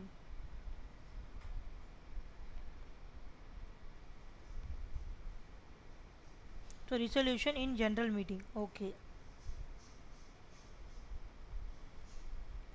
So passing a resolution in general meeting, first point. Second பார்த்தீங்கன்னா என்ன கொடுக்கணும், issuance of circular. ஒரு சர்க்குலர் கொடுக்கணுமா? யாருக்கு? மெம்பர்ஸ்க்கு. ஃபஸ்ட் நம்ம மெம்பர் கிட்ட இருந்து தானே, ஃபார் எக்ஸாம்பிள் ப்ரைவேட் கம்பெனி யார்கிட்ட இருந்து டெபாசிட் அக்செப்ட் பண்ண முடியும்? ப்ரைவேட் கம்பெனி யார்கிட்டமா டெபாசிட் அக்செப்ட் பண்ண முடியும்? மெம்பர்ஸ். பப்ளிக் கிட்ட இருந்து அக்செப்ட் பண்ண முடியுமா? முடியாது. ஏன் முடியாது? ஏன்னா பப்ளிக் பிரைவேட் கம்பெனி பார்க்கும்போது அந்த 3 ரெஸ்ட்ரிக்ஷன்ல ஒன் ஆஃப் த ரெஸ்ட்ரிக்ஷன் வந்து can not invite public prospectus. cannot invite fund from the public. cannot make invitation-னாலே என்னன்னா ஃபண்டே நீ பப்ளிக் கிட்ட இருந்து போய் கேட்கக்கூடாதுன்னு அர்த்தம். புரியுதுங்களா? Yes ma'am. Okay. To is member ஒரு சர்க்குலர் வந்து கொடுக்கணும். யாருக்குன்னு பார்த்தீங்கன்னா மெம்பர்ஸ்க்கு, இன்க்ளூடிங் சர்க்குலரோட சேர்த்து இன்க்ளூடிங் ஒரு ஸ்டேட்மெண்ட் கொடுக்கும். என்ன statement? A statement showing the financial position of the company. Okay. இந்த ஸ்டேட்மெண்ட்டு அப்புறம் ஒரு கிரெடிட் ரேட்டிங். கிரெடிட் ரேட்டிங்னா கிரெடிட் ரேட்டிங் ஏஜென்சின்னு ஒருத்தர் இருப்பாங்க, ஓகேவா? அவங்கக்கிட்ட போய் கம்பெனி போய் இந்த மாதிரி எனக்கு எவ்வளோ கெப்பாசிட்டி இருக்குது, நான் எவ்வளோ கிரெடிட் வாங்கியிருக்கேன், எனக்கு ரீபே பண்ணுற என்ன பொசிஷன் இருக்குதுன்னு ஒரு ரேட்டிங் மாதிரி கொடுப்பாங்க. நீங்கள் நல்லா மெயின்டைன் பண்ணிகிட்ருக்கீங்க. ஃபார் எக்ஸாம்பிள் நம்ம ஒரு கிரெடிட் கார்டு வாங்கினா பேங்க்ஸ் வந்து நம்மளுக்கு ரேட்டிங் கொடுப்பாங்க பார்த்தியா? டைம் லிமிட்குள்ளே நம்ம செலவும் பண்ணுறோம், அதே மாதிரி டைம் லிமிட்குள்ளே நம்ம ரீபே பண்ணிடணும். ஒரு ரேட்டிங் கொடுப்பாங்க பேங்கிங்கில், கிரெடிட் ஸ்கோர் அப்படின்னு சொல்லிட்டு. அதே மாதிரி கம்பெனிக்கும் இருக்கும், அந்த ரேட்டிங் வாங்கி வச்சுக்கணும். அந்த ரேட்டிங் யாருக்கு சொல்லணும்னு பார்த்தீங்கன்னா மெம்பர்ஸ்க்கும் சொல்லணும். ஏன்னா கம்பெனிக்கு ரீபே பண்ணுற கெப்பாசிட்டி இருக்கான்னு மெம்பர்ஸ்க்கு தெரியணும் இல்லையா? தெரிஞ்சால் தானே அவங்க பே பண்ண முடியும். அண்ட் தென் பார்த்தீங்கன்னா டோட்டல் நம்பர் ஆஃப் டெபாசிட்டர்ஸ். இது வரைக்கும் எவ்வளோ நம்பர் ஆஃப் டெபாசிட்டர்ஸ் இருக்காங்க. அப்புறம் அமௌண்ட் டியூனா இன்னும் நீங்கள் இது வரைக்கும் அக்செப்ட் பண்ண டெபாசிட்ஸ்க்கு நீங்கள் கொடுக்க வேண்டிய ஃபண்ட் எவ்வளோ. இப்போ வந்து புது டெபாசிட்ஸ் வாங்க போகிறாங்க, ஆனால் ஆல்ரெடி டெபாசிட் பண்ணவங்களுக்கு அப்படியே இருக்குது. Amount due towards deposit accepted by the company till then. அப்படின்னா இப்போ வரைக்கும் நீங்கள் அக்செப்ட் பண்ண டெபாசிட்ஸ்க்கு எவ்வளோ பணம் பே பண்ணணும், உங்கள் கிரெடிட் ஸ்கோர் எவ்வளோ, நீங்கள் பே பண்ணிடுவீங்களா, உங்கள் ஃபினான்ஷியல் பொசிஷன் எப்படி இருக்குதுன்னு பார்க்குறதுக்கு நம்ம ஸ்டேட்மெண்ட் கொடுக்குறோம். அப்புறம் கிரெடிட் ரேட்டிங் ஏஜென்சிக்கிட்டேருந்து நம்மக்கிட்ட ரேட்டிங் வாங்கி அதுவும் சேர்த்து அனுப்புகிறோம். அதோடு சேர்த்து டோட்டல் இது வரைக்கும் நீங்கள் அக்செப்ட் பண்ண டெபாசிட்ஸ்க்கு எவ்வளோ நம்பர் ஆஃப் டெபாசிட்டர்ஸ் இருக்காங்க. அப்புறம் amount due towards deposit accepted by that company till then. இப்போ வரைக்கும் நீங்கள் அக்செப்ட் பண்ண டெபாசிட்ஸ்க்கு இன்னும் எவ்வளோ பணம் ரீபே பண்ணணும் அப்படின்றத நம்ம ஒரு சர்க்குலர் ஃபார்ம் பண்ணி அந்த சர்க்குலரை யாருக்கு கூட மெம்பர்ஸ் கொடுக்கணும் இன்க்ளூடிங் தீஸ் டீட்டெயில்ஸ். ஓகேவா? இது one of second procedure. First procedure என்ன? ஒரு ரெசல்யூஷன் ஜென்ரல் மீட்டிங்கில். ஜென்ரல் மீட்டிங்னா யார் யார் அப்ரூவல்மா கேட்கணும்? ஜெனரல் மீட்டிங்னா board of directors plus share holder. Board of directors plus share holders. Okay, நான் சொன்ன மாதிரி நம்ம மீட்டிங்னு பேசினாலே அந்தந்த பாயிண்ட்ஸ் ஞாபகம் வச்சுக்கிட்டே வரணும். Like board meeting, board of directors, board resolution. General meeting, directors plus share holders. 2 types of resolution. One is ordinary resolution, one is special resolution. இப்படி நம்ம ரிமெம்பர் பண்ணிகிட்டே வந்தோம்னா ஈஸியாக வந்து ஞாபகம் வச்சுக்க முடியும். ஸோ இது வந்து second procedure. Then we will move on to third procedure. Okay, இந்த சர்க்குலர் நம்ம கொடுத்துட்டோம் யாருக்கு? மெம்பர்ஸுக்கு, along with these statements informations. இப்போ இந்த சர்க்குலர் யாருக்கு வந்து ஃபைல் பண்ணணும்னு பார்த்தீங்கன்னா ROC, filing the circular with ROC with the statement, along with this statement. நம்ம 4 ஸ்டேட்மெண்ட் படித்தோம். எத்தனை நாளுக்குள்ளன்னு பார்த்தீங்கன்னா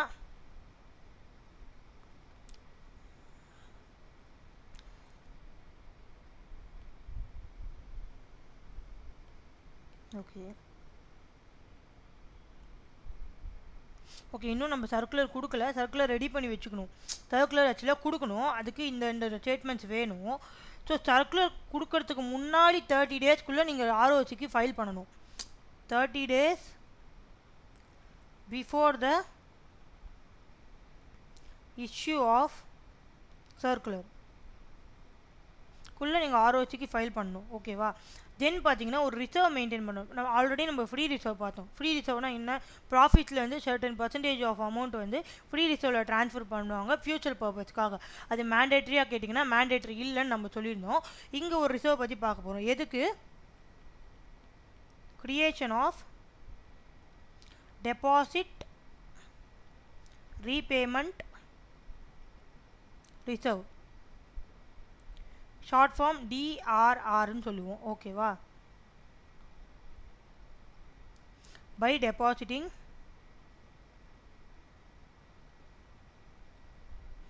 not less than 20% of the total maturing deposit.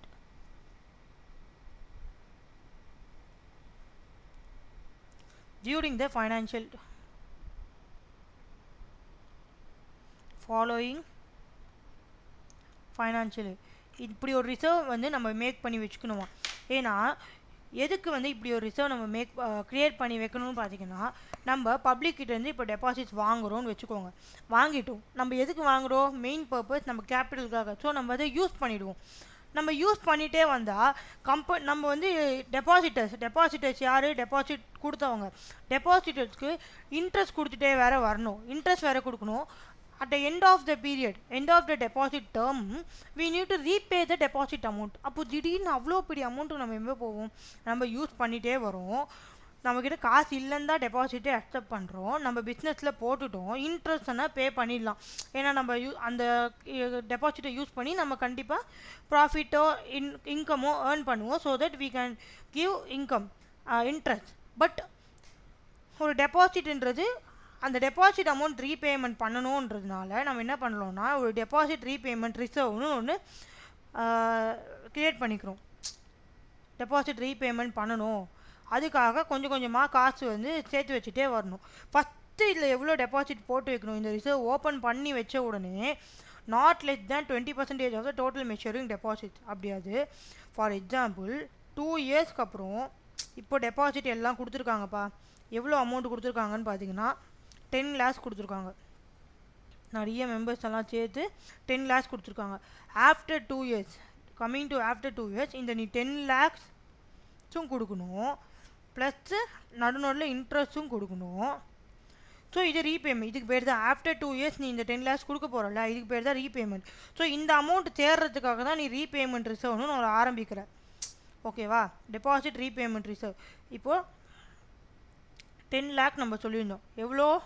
10 lakhs வந்து எப்போ முடியுது? 2 இயர்ஸில் 10 lakh நீ டெபாசிட் அக்செப்ட் பண்ணியிருக்க, அது எப்போ ரீபே பண்ணணும்? 2 இயர்ஸ்க்கு அப்புறம்.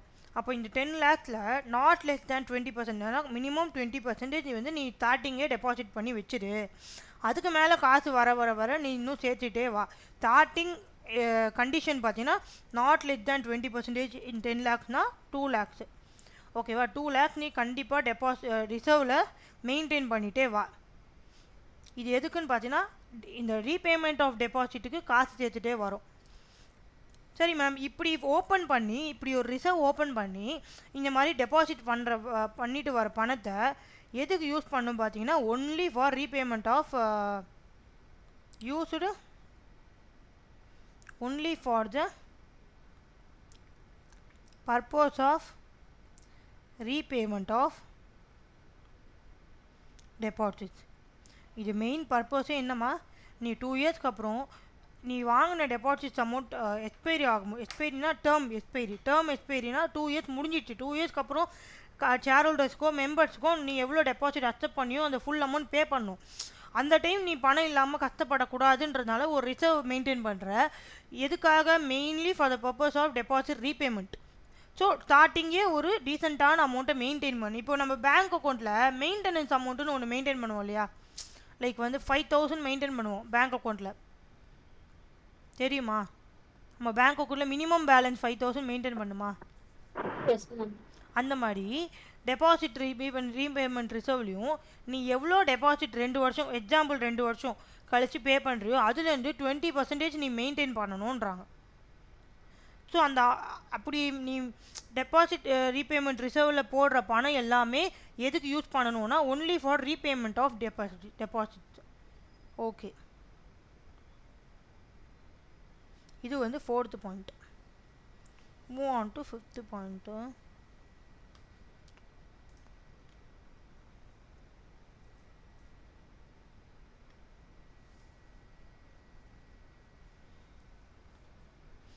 ஓகே, இது வந்து எங்கே வந்து இந்த டெபாசிட் ரீபேமெண்ட் ரிசர்வ் வந்து எங்கே மெயின்டைன் பண்ணணும்னா in a separate bank account.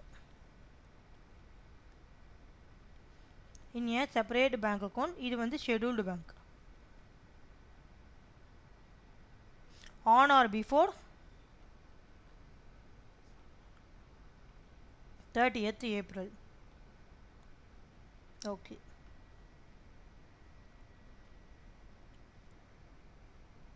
Fifth point. So used only for, அதே மாதிரி இதில் நீங்கள் நாட் லெஸ் தேன்னு சொல்லிட்டாங்க. அப்போது 20% கீழே இருக்கக்கூடாது. ஓகேவா? மெயின்டைன் கண்டிப்பாக எவ்வளோ மெயின்டைன் பண்ணணும்? 20% ஆஃப் டெபாசிட். நீங்கள் எவ்வளோ டெபாசிட் டோட்டல் அமௌண்ட் வாங்கியிருக்கீங்களோ அதில் மினிமம் 20% மெயின்டைன் பண்ணணும். 5th point. ஒரு சர்டிஃபிகேட் வாங்கணுமா? ஓகேவா? சர்டிஃபிகேட் இஸ் சர்டிஃபையிங்னா காமிக்கணும், ப்ரூஃப் காமிக்கணும், இல்லை யாராவது அது அத்தாரைஸ் பண்ணணும். ஃபார் எக்ஸாம்பிள் சிஏ சிஎம்ஏ அந்த பாயிண்ட் இங்கே இல்லை. நான் சர்டிஃபையிங்க மீனிங் சொல்கிறேன். சிஏ சிஎம்ஏ சிஎஸ் வந்து செக் பண்ணிட்டு சைன் போடணும்னு வச்சுக்கோங்க. Certifying is nothing but prove பண்ணுறது. Certifying that the company has not committed in default. அவங்க எந்த ஒரு டிஃபால்ட்டும் பண்ணல. எதுலன்னு பார்த்தீங்கன்னா in repayment of deposits or interest. In repayment of deposits or interest.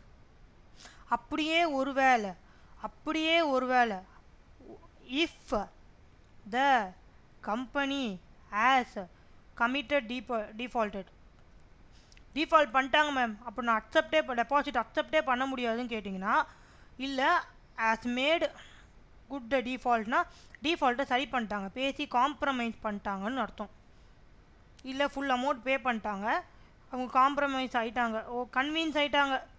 சரி, ஓகே, ரொம்ப வருஷம் நம்ம இந்த கம்பெனிக்கு ட்ரான்சாக்ஷன் வச்சிட்ருக்கோம், ஸோ அந்த டிஃபால்ட்டை சரி பண்ணிட்டாங்க. குட்னா சரி பண்ணிட்டாங்க. அப்படி and 5 years have been elapsed. Okay. For example, 2022ல நீங்கள் டிஃபால்ட் ஆகிட்டீங்க. இதுக்கப்புறம் எத்தனை வருஷம் கழிச்சுமா நீங்கள் அக்செப்ட் பண்ண முடியும் டெபாசிட்ஸு? After 5 years. என்ன இயர்? 7. 7ஆ? Yes. 2027. அவங்க வந்து 5 இயர்ஸும் எலாப்ஸ் ஆகிருக்கணும். எலாப்ஸ்னால் முடிஞ்சிருக்கணும். அண்டுன்னு ஒரு பாயிண்ட். அண்டுனா அந்த டிஃபால்ட்டை இவங்க சரி பண்ணியிருக்கணும். சரி இந்த சென்ஸ் ரீபே பண்ணியிருக்கணும், இல்லை கன்வின்ஸ் பண்ணியிருக்கணும். ஓகேவா? டிஃபால்ட்டை சரியும் பண்ணியிருக்கணும், 5 இயர்ஸும் முடிஞ்சிருக்கணும். இது எப்படி சொல்லணும்னா லைக் வந்து அவங்க செஞ்ச தப்பை மறக்கணும். அதுக்கு தான் 5 இயர்ஸு. புரியுதா? சும்மா ஞாபகம் வச்சுக்கிட்டு சொல்கிறேன். எப்போவுமே இந்த 5 இயர்ஸ் எலாப்ஸ்டு 3 இயர்ஸ் எலாப்ஸ்டுன்னு சொல்கிறோம்ல, அது எதுக்குன்னா அவங்க செஞ்ச டிஃபால்ட்டை டோட்டலாக மறந்துட்டு எல்லோரும் டே டு டே ஒர்க் ஸ்டார்ட் பண்ணிடணும். அதுக்காக அவங்களுக்கு பனிஷ்மெண்ட் மாதிரி இது நீங்கள் டிஃபால்ட் பண்ணதுனால இந்த 5 இயர்ஸ் உங்களால் டெபாசிட் பண்ண முடியலன்றது ஒரு இது இல்லை. இப்போ டெபாசிட்னா என்ன? ஷார்ட் டேர்ம் லோன் வாங்குறது நம்ம படித்தோம். ஷார்ட் டேர்ம் கேபிட்டல் ரைஸ் பண்ணுறது. நீங்கள் பண்ண ஒரு டிஃபால்ட்டால் இப்போ நீங்கள் ஷார்ட் டேர்ம் லோன் ரைஸ் பண்ண முடியாது 5 இயர்ஸ்க்கு. அப்போ இன்னொரு டைம் கம்பெனி டெபாசிட் டிஃபால்ட் பண்ணாதில்ல, அதனால தான். Okay,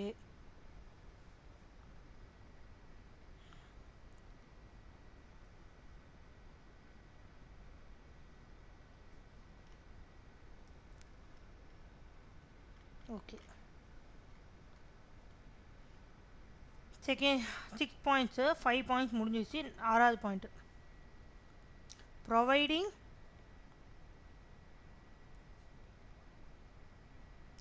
security for security. எதுக்கு செக்யூரிட்டி ப்ரொவைட் பண்ணுறாங்க? ரீபேமெண்ட் ஆஃப் டெபாசிட்ஸ்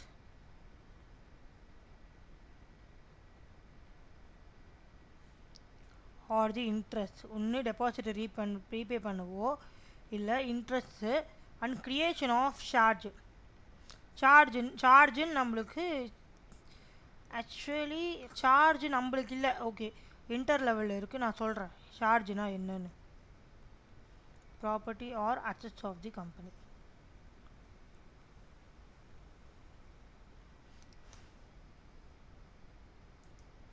ஓகே, சார்ஜ்னா என்னன்னா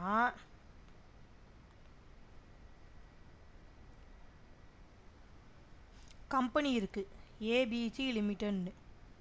இவங்ககிட்ட அசெட்ஸ் இருக்கா? கம்பெனினாலே பேலன்ஸ் ஷீட்டில் என்ன வரும்? Liabilities, assets. ஓகே, அசெட்ஸில் என்னென்ன இருக்கும்? Machinery, stock. இது வந்து கரண்ட் அசெட்ஸ். ஓகே, நான் கரண்ட் அசெட்ஸ். ஃபிக்ஸ்டு அசெட்ஸ் என்னென்ன? மிஷினரி, பில்டிங்கு, லேண்டு, இதெல்லாம் இருக்கும். ஓகே, ஃபர்னிச்சர்ஸ் இதெல்லாமும் இதுதான் அசெட் தான். ஓகேவா? இப்போ ஒரு கிரெடிட்டார் வராரு. யார் வராரு? கிரெடிட்டார். யார் கிரெடிட்டார்னா யார்? கம்பெனிக்கு ஃபண்டு ப்ரொவைட் பண்ணுவாங்க. எந்த நம்பிக்கையில் ஃபண்டு, லோனு, கடனு எந்த நம்பிக்கையில் கொடுப்பாரு? அப்போது இந்த சார்ஜுன்னு ஒரு நம்பிக்கையான கான்செப்ட் கொண்டு வராங்க. சார்ஜுனா என்னென்னா கம்பெனியோட அசெட் இருக்குல்ல, இதில் நிறைய அசெட் இருக்குது. ஏதாவது ஒரு அசெட்டில் கிரெடிட்டாருக்கு சார்ஜ் இருக்குதுன்னு எழுதிடுவாங்க. சார்ஜ்னா நாளை பின்ன ஏபிசி லிமிடெட் பே பண்ணலை அப்படின்னா கிரெடிட்டாருக்கு இந்த அசெட்டை விற்று பணமாக்கிக்கிறதுக்கு உரிமை இருக்குது. இந்த அசெட் யாருக்கு சொந்தமாயிடும்? கிரெடிட்டாருக்கு சொந்தமாயிடும். சார்ஜ் புரியுதா?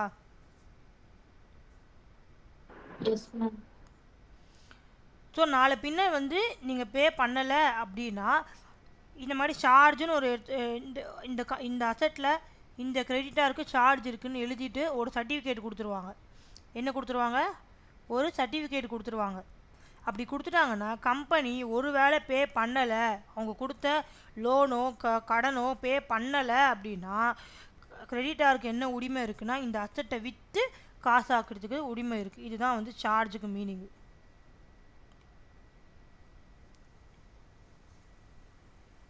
ஸோ இதுதான் இங்கே படிக்கிறோம். Providing security. எதுக்கு செக்யூரிட்டி ப்ரொவைட் பண்ணுற? செக்யூரிட்டி என்னது? உன்னோட அசெட்ஸை அடமானம் வைக்கிற மாதிரி கணக்கு.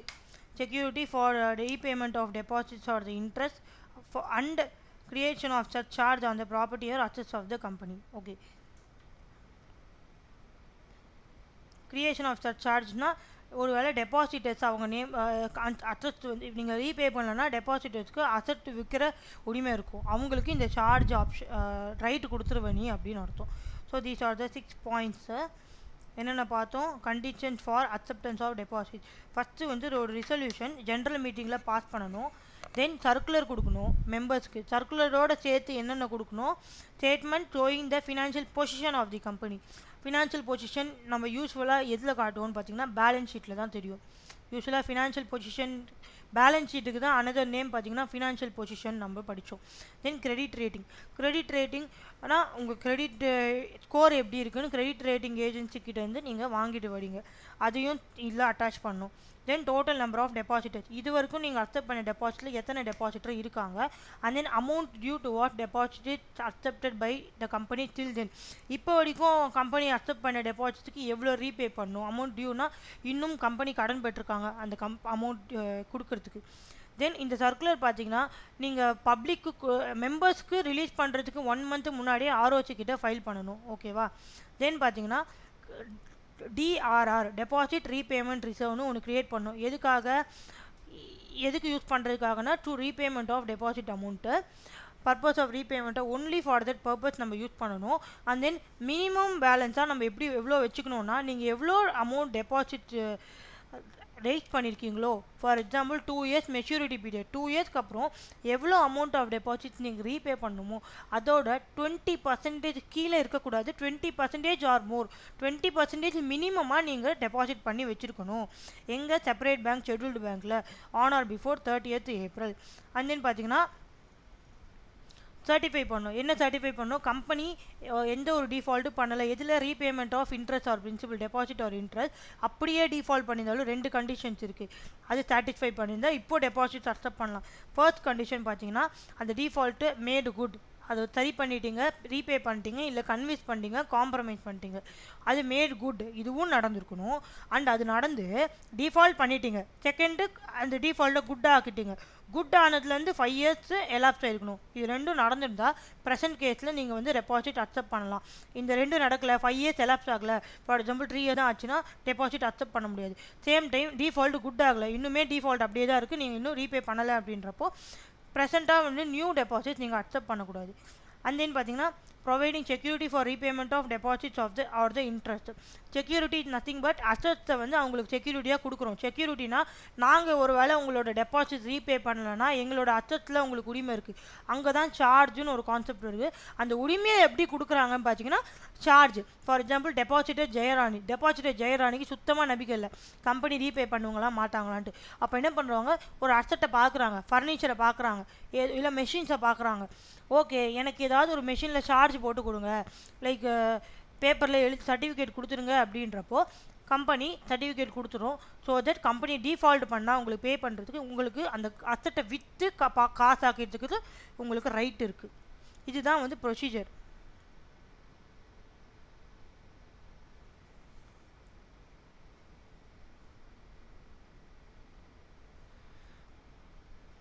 இதுக்கு பேர் தான் செக்யூர் டெபாசிட்ஸ். இந்த மாதிரி செக்யூரிட்டி ப்ரொவைட் பண்ணுறோமோ இல்லை கிரியேஷன் ஆஃப் சார்ஜ்னா செக்யூர்டு டெபாசிட். செக்யூர்ட்னா மீனிங் தெரியுமா?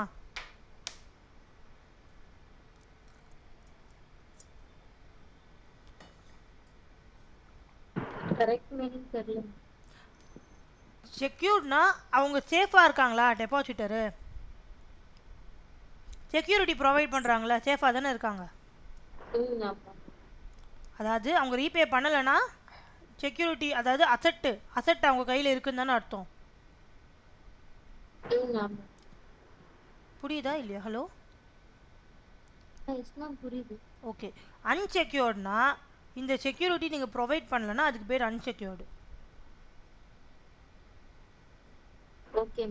ஓகேவா? செக்யூரிட்டி இஸ் நத்திங் பட் நாளை பின்ன நான் பே பண்ணலன்னா என் அசட்டை உங்களுக்கு கொடுக்குறேன்றது தான் செக்யூரிட்டி. இப்போ லோனில் செக்யூரிட்டி கேட்பாங்களே பேங்க்கில், ஒரு பில்டிங்கை அடமானமாக வச்சு தானே, அது அடமானம் கிடையாது, அது செக்யூரிட்டியாக ப்ரொவைட் பண்ணுறோம். நான் நாளை பின்ன பே பண்ணலன்னா பேங்க்கு அந்த பில்டிங்கை என்ன வேணால் பண்ணிக்கலாம். அதுதான் கான்செப்ட்.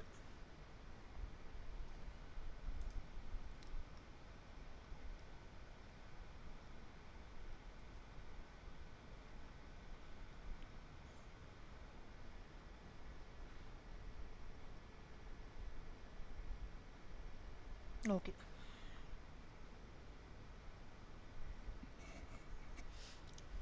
தென் பார்த்தீங்கன்னா every deposit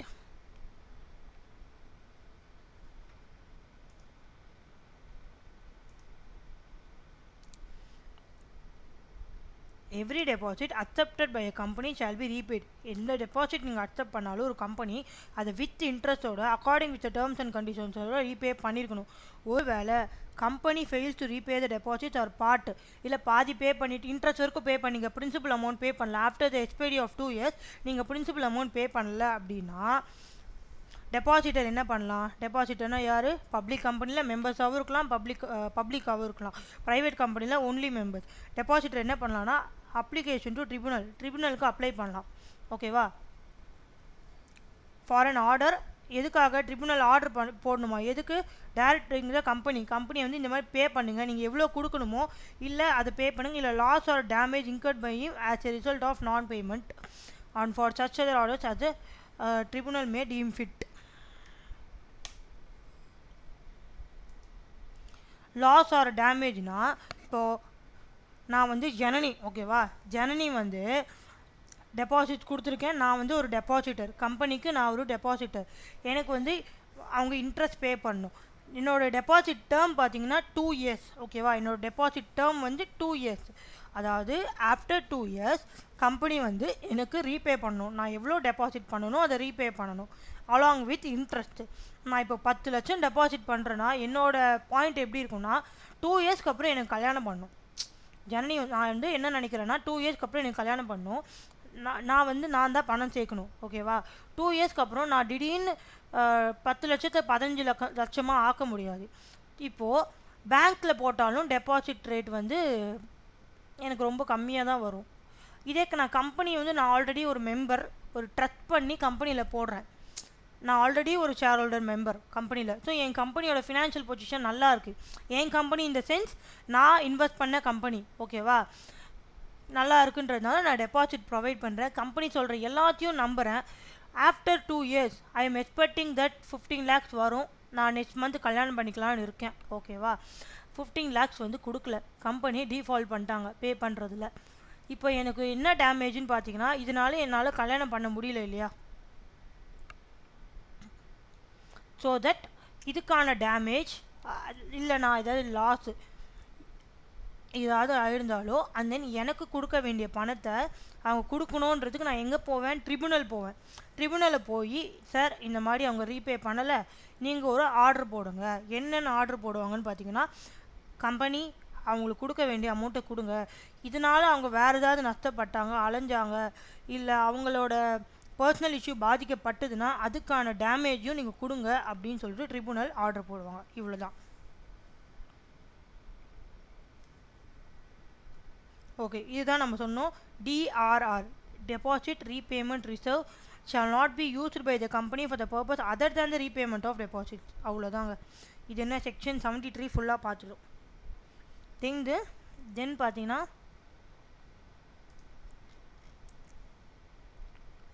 term of deposits பார்க்கலாம்.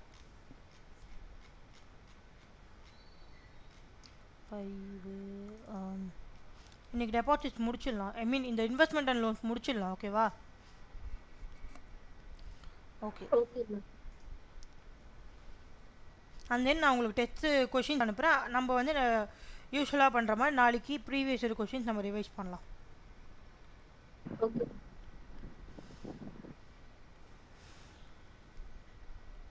Term of deposit.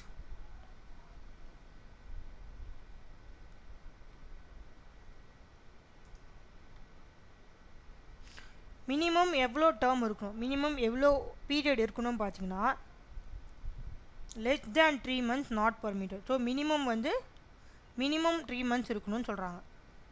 நாட் பர்மிட்டட்னா நம்ம எப்படி புரிஞ்சுக்கணும்? மினிமம் 3 months இருக்கணும். ஓகே, அப்போது 3 months to 6 monthsனா பர்மிட்டட். எப்போன்னு பார்த்தீங்கன்னா up to 10% of paid up share capital plus free reserve plus security premium இருந்ததுன்னா அப்போது 3 months to 6 months allowed. Okay. யூஸ்வலாகவே வந்து 6 months to 36 months தான் நம்ம வந்து டெபாசிட்ஸ் ரைஸ் பண்ணணும். மினிமம் 6 months, 36 months இது வந்து நார்மல் யூஷுவல். ஓகேவா? இது வந்து பெர்மிட்டட். இப்போ மோர் தேன் 36 monthsனா நாட் பெர்மிட்டட்.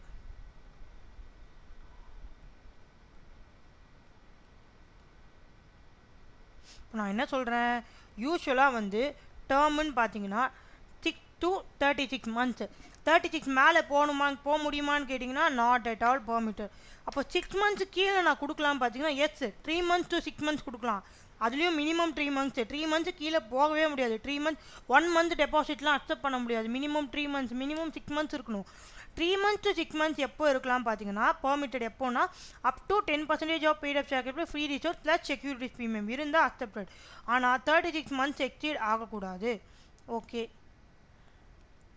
இதான் சொல்கிறாங்க பாரு. No company shall accept or renew any deposit whether secured or unsecured. Whether செக்யூர்னா செக்யூரிட்டி ப்ரொவைட் பண்ணிருக்கோம், அன்செக்யூர்னா செக்யூரிட்டி ப்ரொவைட் பண்ணல. Which is repayable on demand or upon receiving a notice within a period of not less than which is repayable on demandனா share holder எப்போ கேட்குறாலோ அப்போ கொடுக்கணும். ஓகேவா? இந்த டென்யூர் இருக்கும் 6 months to 36 monthsன்னு இருக்குது. ஆனால் அவருக்கு அவசரமாக பணம் தேவைன்னா அதான் டிமாண்ட், ஷேர் ஹோல்டர் டிமாண்ட் பண்ணுறப்போ கொடுக்கணும். ஆனால் 6 monthsக்கு லெஸ்ஸாக வந்து நீங்கள் அக்செப்ட் பண்ணக்கூடாது. மோர் தேன் 36 monthsன்னு போகக்கூடாது. ஓகேவா? இப்போது 6 monthsக்கு கீழே நான் அக்செப்டே பண்ண முடியாதுன்னு கேட்டிங்கன்னா பண்ணலாம். எப்போது not exceeding 10% of aggregate of PUSC plus free reserves plus SP. ஓகேவா? ஸோ 3 months to 6 months வரைக்கும் நீங்கள் பே பண்ணலாம். ஓகே,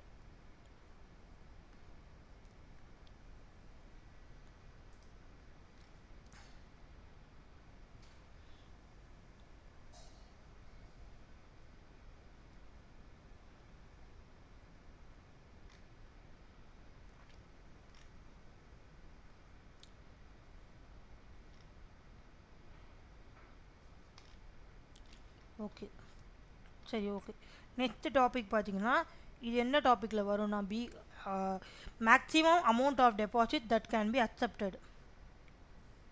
இப்போ வந்து டென்யூர் பார்த்தோம், டேர்ம் ஆஃப் டெபாசிட். ஸோ யூஸ்வலாக இந்த என்ன 6 months to 36 months. 36 months மேலே பெர்மிட்டடாக கேட்டிங்கன்னா நாட் பெர்மிட்டட். ஓகே, அப்போது நாட் பெர்மிட்டட். அப்போ 6 months கீழே நான் அக்செப்டே பண்ண முடியாதுன்னா பண்ணலாம். எப்போ பண்ணலாம்? உங்களோட up to in the sense not exceeding up to 10% of paid up share capital plus free resource plus securities premium அதுக்குள்ளே இருந்ததுன்னா 3 months to 6 months பெர்மிட்டட். அப்போவும் 3 months கீழே பெர்மிட்டட் கிடையாது. இது நம்ம ஞாபகம் வச்சுக்கணும். General change 6 months to 36 months. 36 months மேலே அக்செப்ட் பண்ண முடியாது. 6 months கீழேயும் அக்செப்ட் பண்ண முடியாது. ஆனால் ஒரு கேஸில் 6 months கீழே அக்செப்ட் பண்ணலாம். 3 to 6 அக்செப்ட் பண்ணலாம். 3 to 6னா 3 months to 6 months எப்போது நம்மளோட up to 10% of paid up share capital free resource and securities premium deposit amount இருந்தால். Okay,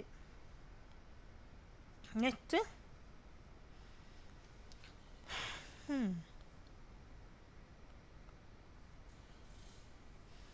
maximum amount of deposit that can be accepted.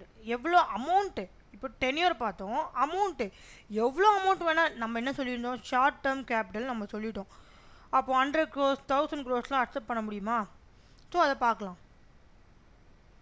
First வந்து eligible கம்பெனினா இந்த eligible கம்பெனியால் மட்டும்தான் டெபாசிட்டே accept பண்ண முடியும்.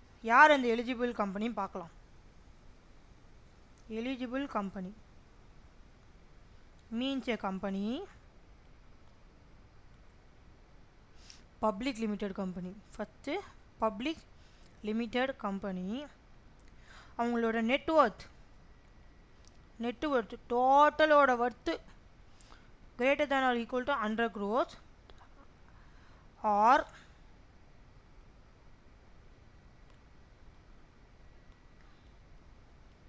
turnover greater than equal to 500 crores. ஏதாவது ஒன்று satisfy ஆகணும் அப்படின்னு அர்த்தம். ஏதாவது ஒன்று சாட்டிஸ்ஃபை ஆகணும். ஓகே, அதே மாதிரி எஸ்ஆர் பாஸ் பண்ணியிருக்கணும். எஸ்ஆர்னா என்னது? Special resolution passed for acceptance of company. So யூஸ்வலாகவே வந்து பப்ளிக்கிட்டேருந்து டெபாசிட் அக்செப்ட் பண்ணுறது யாருன்னு பார்த்தீங்கன்னா பப்ளிக் கம்பெனியாக தான் இருக்கும். ப்ரைவேட் கம்பெனி பண்ண முடியாது. அந்த பப்ளிக் கம்பெனிக்கும் எலிஜிபிள் பப்ளிக் கம்பெனின்னு நம்ம சொல்கிறோம். எலிஜிபிள் பப்ளிக் கம்பெனி யாருன்னா நெட்வொர்த்தும் டேர்ன் ஓவர் க்ரைட்டீரியா செக் பண்ணணும். நெட்வொர்த் வந்து more than or equal to 100 crores இருக்கணும். ஆர் டேர்ன் ஓவர் ஏதாவது ஒன்று சாட்டிஸ்ஃபை ஆனால் அவர் eligible public company. At the same time special resolution நம்ம டெபாசிட்டோட ப்ரொசீஜரில் பார்த்தோம். Resolution passed in general meeting. அதில் ஸ்பெஷல் ரிசொல்யூஷனாக ஆர்டினரி ரிசொல்யூஷனாக மென்ஷன் பண்ணல. ஆனால் இங்கே மென்ஷன் பண்ணுறாங்க பப்ளிக் கம்பெனிக்கு ஸ்பெஷல் ரிசொல்யூஷன் பாஸ் பண்ணி பப்ளிக்கோட அப்ரூவல் வாங்கி வச்சுக்கணுமா. இவங்க வந்து ஃபஸ்ட்டு எலிஜிபிள் கம்பெனி. ஓகேவா.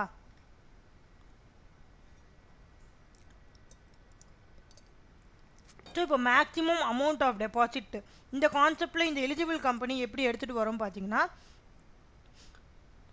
இதை வந்து எப்படி பிரிக்கணும்னா எலிஜிபிள் கம்பெனி எதுக்கு maximum amount of deposit that can be company can be accepted from the public. ஒரு கேஸ் வந்து எலிஜிபிள் கம்பெனினா இந்த கேஸ் சொல்லுங்கள் மேம். அந்த லிமிட் சொன்னீங்கல்ல நெட்வொர்க். இப்போ எலிஜிபிள் கம்பெனி ரெண்டாக பிரிக்கிறோம். எதுக்கு maximum amount of deposit that can be accepted. இதை வந்து நம்ம ரெண்டாக பிரிக்கிறோம். ஓகே.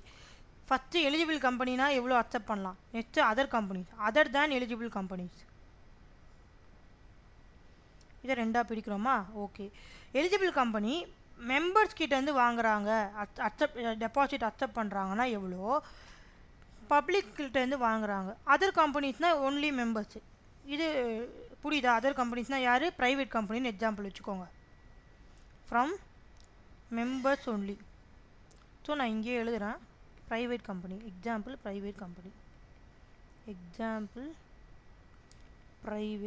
கம்பெனி. ஓகே. ஸோ மெம்பர்ஸாக இருந்தால் எவ்வளோ அக்செப்ட் பண்ணலாம். ஐ மீன் மேக்ஸிமம் எவ்வளோனா 10% of paid up share capital plus free research plus security premium. மூணுத்துலேயுமே அதுதான் paid up share capital plus free research plus security premium. இதுலேயும் paid up share capital plus free research plus securities premium. Okay. இதில் 10%. இதில் from பப்ளிக்னா அதிகம் 25%. இதில் members மட்டும் இன்னும் அதிகம். ஸோ 10, 25, 35 ஞாபகம் வச்சுக்கோங்க. உங்களுக்கு மேக்ஸிமம் லிமிட்டுன்னு சொன்னாலே மேக்ஸிமம் அமௌண்ட் ஆஃப் டெபாசிட்ஸ் அக்செப்டன்ஸ்னு சொன்னாலே என்ன ஞாபகம்னு பார்த்தீங்கன்னா ரெண்டாக பிரிக்கணும். ஒன்று எலிஜிபிள் கம்பெனி, இன்னொன்று other companies means example private company can not accept deposits from public. So அவங்க மெம்பர்ஸ் கிட்ட மட்டும்தான் வாங்க முடியும். ஸோ அதர் கம்பெனிஸில் மெம்பர்ஸ் மட்டும் வரும். எலிஜிபிள் கம்பெனி மெம்பர்ஸ் கிட்டையும் வாங்கலாம், பப்ளிக் கிட்டையும் வாங்கலாம். ஸோ மெம்பர்ஸ் பப்ளிக் அப்படின்னு போட்டுட்டு எலிஜிபிள் கம்பெனியில் மெம்பர்ஸ் 10%, பப்ளிக் இன்னும் அதிகம் 25%, ப்ரைவேட் அதாவது அதர் கம்பெனிஸ் 35. 10, 25, 30 மூணுத்துக்கும் காமனாக இருக்கிற point 10%, 25%, 35% of what paid up share capital plus free research plus securities premium. Okay. Maximum amount of deposit that can be accepted by the company. புரிஞ்சுதா. First eligible கம்பெனினா என்னன்னு பார்த்தோம். இது வந்து லிமிட்டு. ஓகேவா.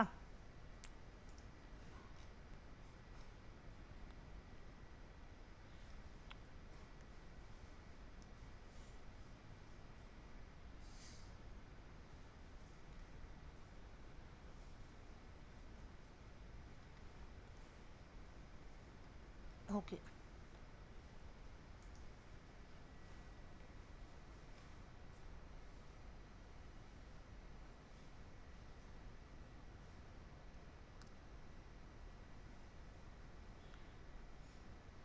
ஸோ இதெல்லாம் தான் இங்கே வளம் கொடுத்துருக்காங்க. ஸோ 35% யாருக்குன்னு பார்த்தீங்கன்னா மெம்பர்ஸ் கிட்டேருந்து வாங்கினா மட்டும். ஓகே. அக்ரிகேட் ஆஃபு இது 10%, இங்கே 25. இது நம்ம ஸ்ப்ளிட் பண்ணி காட்டிட்டோம். இங்கே இன்னொரு பாயிண்ட் என்னன்னு சொல்கிறாங்கன்னா no government company eligible to accept deposits under section 76 shall accept or deposit if the amount of the deposit together with the amount of the outstanding as due exceed 35% of the aggregate of. Okay. exceed 35% ஆயிடுச்சு அப்படின்னா paid up share capital free research plus securities premium இப்போ வரைக்கும் நீங்கள் accept பண்ண deposit exceed ஆகிடுச்சுன்னா இனிமேல் புதுசாக வந்து டெபாசிட் அக்செப்ட் பண்ணக்கூடாது கவர்மெண்ட் கம்பெனி.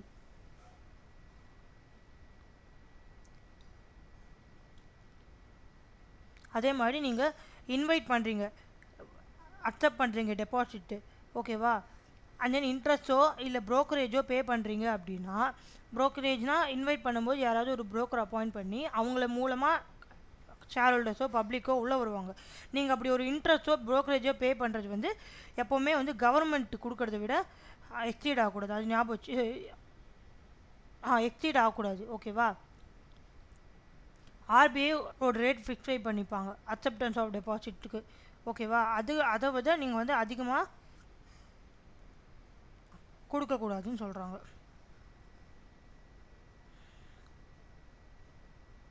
ஓகே, அவ்வளோதான்.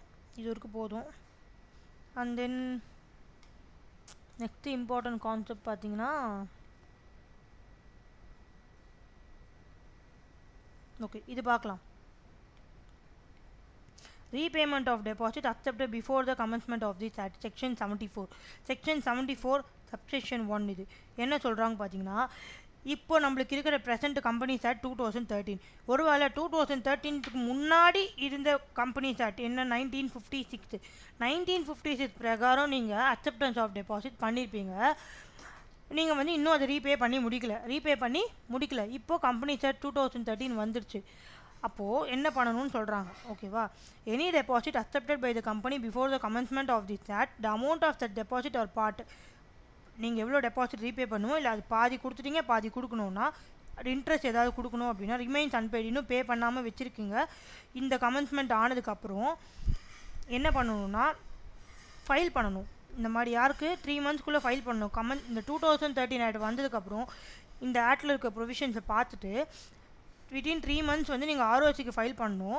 எப்போது ஃப்ரம் சச் கமென்ஸ்மெண்ட் 2013 வந்ததுக்கப்புறத்துலேருந்து 3 monthsக்குள்ளே ஆர்ஓசிக்கு ஃபைல் பண்ணணும். எதுக்கு பார்த்தீங்கன்னா, ஒரு statement all the deposit accepted by the company, sums வந்து இன்னும் எவ்வளோ பே பண்ணல, இன்ட்ரெஸ்ட் எவ்வளோ பே பண்ணல, அண்டு என்னென்ன பண்ணியிருக்கீங்க, உங்கள் என்னென்ன ஸ்டெப் எடுத்திருக்கீங்க ரீபே பண்ண, எல்லாமே வந்து கொடுக்கணும். ஓகே, அதே மாதிரி 3 yearsக்குள்ளே நீங்கள் ரீபே பண்ணணும். எப்போ commencement on before expiry of the period for which deposit whichever is earlier. So இந்த 3 yearsக்குள்ளே நீங்கள் வந்து இந்த கமென்ஸ்மெண்ட் ஆச்சு, 2013 கம்பெனிஸ் ஆக்ட் கமென்ஸ்மெண்ட் ஆச்சு. அப்படி இல்லைன்னா டெபாசிட்டோட டேர்முன்னு ஒன்று இருக்கும், 5 years 6 yearsன்னு. ஏதாவது ஏர்லியர் ஒன்று கமென்ஸ்மெண்ட் 2013 கமென்ஸ்மெண்ட் ஆகிட்டு வித்தின் 3 monthsல நீங்கள் ஆர்ஓசிக்கு ஃபைல் பண்ணதுலேருந்து 3 yearsக்குள்ளே ரீபே பண்ணணும். நீங்கள் எதுனா ரீபே பண்ணலையோ அன்பெய்டோ அதை வந்து ரீபே பண்ணணும். அப்படி இல்லைன்னா இது டெபாசிட்டோட டென்யூரே முடிய போகுது, 5 years 6 years அப்படின்னு சொல்லிட்டு, எது முன்னாடி வருதோ அதுக்குள்ளே நீங்கள் ரீபே பண்ணி முடிக்கணும் அப்படின்னு சொல்கிறாங்க. இன்னொரு பாயிண்ட் வந்து, கம்பெனி வந்து ட்ரிபுனலுக்கு அப்ளை பண்ணலாமா, எதுக்குன்னு பார்த்தீங்கன்னா, after considering the financial condition of the amount of deposit part, interest paid and other matters, allow further time as considered reasonable to the company to repay the deposit. அதாவது இப்போது என்ன சொல்லிட்டாங்க, companies act 2013 வந்ததுக்கப்புறம் within 3 monthsல இதுக்கு companies act 2000 முன்னாடி நீ என்னென்ன deposit accept பண்ணிருந்தோ அதோட டீட்டெயில்ஸ், எவ்வளோ அமௌண்ட் அன்பெய்ட் பண்ணியிருக்கு, இன்னும் இது வரைக்கும் பே பண்ணல, இன்ட்ரெஸ்ட்டு, எல்லா டீட்டெயில்ஸும் நம்ம ஆர்ஓசிக்கு வித்தின் 3 monthsல ஃபைல் பண்ணிட்டோம். ஓகேவா? வித்தின் 3 monthsல ஃபைல் பண்ணிட்டோம். ஓகே, அப்போதுலேருந்து என்ன சொல்கிறாங்க, 3 yearsக்குள்ளே நீ ரீபே பண்ணிவிடுப்பா. ஒன்று 3 yearsக்குள்ளே ரீபே பண்ணணும், இந்த ஆக்ட் வந்ததுலேருந்து 3 years. அப்படி இல்லைனா இந்த டிமாண்டோட டெபாசிட்டோட டென்யூர் முடியுது, எது முன்னாடி வருதோ அதுக்குள்ளே நீ ரீபே பண்ணணும். விச்செவர் இஸ் earlierனா எது முன்னாடி வருதோ, ஃபார் எக்ஸாம்பிள் டெபாசிட்டோட டென்யூர் முடியுது, அப்படி இல்லைனா 3 years முடியுதுன்னா அதுக்குள்ளே நீ ரீபே பண்ணணும் இப்படின்னு கம்பெனி சொல்லிட்டாங்க. இது இப்படின்னு ஆக்ட் சொல்லுது, கம்பெனிஸ் ஆக்ட் 2013 சொல்லுது. ஓகே, இப்போ கம்பெனி யோசிக்கிறாங்க, நான் இருக்கிற இப்போ ஃபினான்ஷியல் பொசிஷனுக்கு என்னால் பே பண்ண முடியலன்னு நினைக்கிறாங்க. அப்போ என்ன பண்ணுவாங்க, கம்பெனி ட்ரிபுனல் கிட்ட போய் ஒரு அப்ளிகேஷன் ஃபார்ம் பண்ணுவாங்க. இங்கே பாருங்கள், இதுதான் என்னுடைய ஃபினான்ஷியல் பொசிஷன், நீங்கள் சொல்கிற டைம் லிமிட்டில் கண்டிப்பாக என்னால் பே பண்ண முடியாது, கொஞ்சம் டைம் கொடுங்க, என்னோடய ஃபினான்ஷியல் பொசிஷனை கன்சிடர் பண்ணுங்கள் அப்படின்னு சொல்கிறாங்க. அப்படி இருந்தால் அப்போது ட்ரிபுனல் வந்து அது நியாயமாக பட்டுச்சுன்னா மேபி எக்ஸ்டெண்ட் பண்ணுவாங்க. ஓகேவா? ஒருவேளை company fails to repay the deposit or part or interest within the time stipulated, எவ்வளோ டைம் சொன்னாங்களோ ஸ்டிப்புலேட்டட்னா ஃபர்தர் டைம்னா ட்ரிபுனலும் கொஞ்சம் டைம் கொடுத்தாங்க, அப்போவும் நீ ஃபெயிலு. ஓகேவா?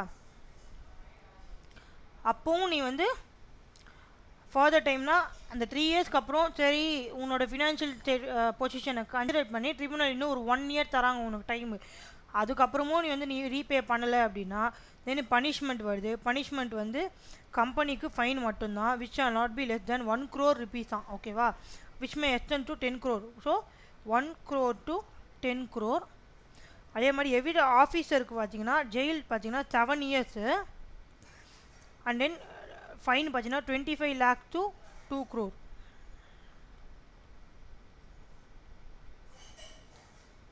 ஓகே, அந்த 3 இயர்ஸ்க்குள்ளே நீ ரீபே பண்ணல, அப்படி இல்லைனா நீ அப்ளிகேஷன் ட்ரிபுனலுக்கு ஃபைல் பண்ணி இன்னும் எக்ஸ்டெண்ட் பண்ண சொல்லியிருக்க, ட்ரிபுனல் எக்ஸ்டெண்ட் பண்ணியும் அந்த டைமுக்குள்ளே நீங்கள் வந்து ரீபே பண்ணலை அப்படின்றப்போ, ட்ரிபுனல் எக்ஸ்டெண்ட் பண்ணியும் நீங்கள் வந்து ரீபே பண்ணலைன்றப்போ என்ன பண்ணுவாங்கன்னா, ரீபே பண்ணலைன்னா பனிஷ்மெண்ட்டு. பனிஷ்மெண்ட் எப்போவுமே நம்ம ரெண்டாக பிடிப்போம், கம்பெனி ஆஃபீஸர்ஸ் இன் டிஃபால்ட். கம்பெனிக்கு ஜெயில் தண்டனை கொடுக்க முடியாது, ஒன்லி ஃபைனு. ஸோ இது வந்து ஏகப்பட்ட பப்ளிக் ஷேர் ஹோல்டர்ஸ் இன்வால்வ் இருக்கிறதுனால கொஞ்சம் அமௌண்ட் ஹையராக இருக்குது. 1 crore to 10 crore. Officer in டிஃபால்ட்டுக்கு பார்த்தீங்கன்னா 25 lakh to 2 crore.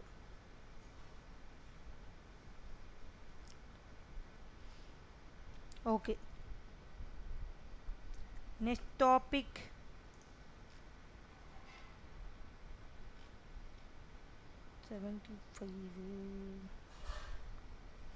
Damages for நான் இம்பார்ட்டன்ட் ஃபஸ்ட்டு பார்த்துட்ருக்கேன், அதுக்கப்புறம் மற்றதெல்லாம் நம்ம ரீட் பண்ணால் கூட போதும்.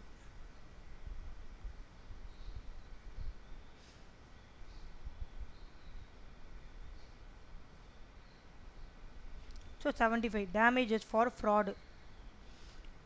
ஒரு 2 minutes இருங்க, நான் வந்துடுறேன்.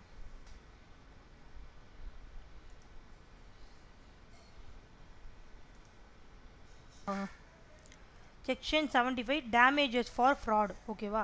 டேமேஜஸ் ஃபார் ஃப்ராடில் என்ன பார்க்குறோன்னா, if a company fails to repay the deposit or part interest referred in section 74 and is proved that the deposits had been accepted with the intent to defraud the depositors or for a fraudulent purpose, every officer of the company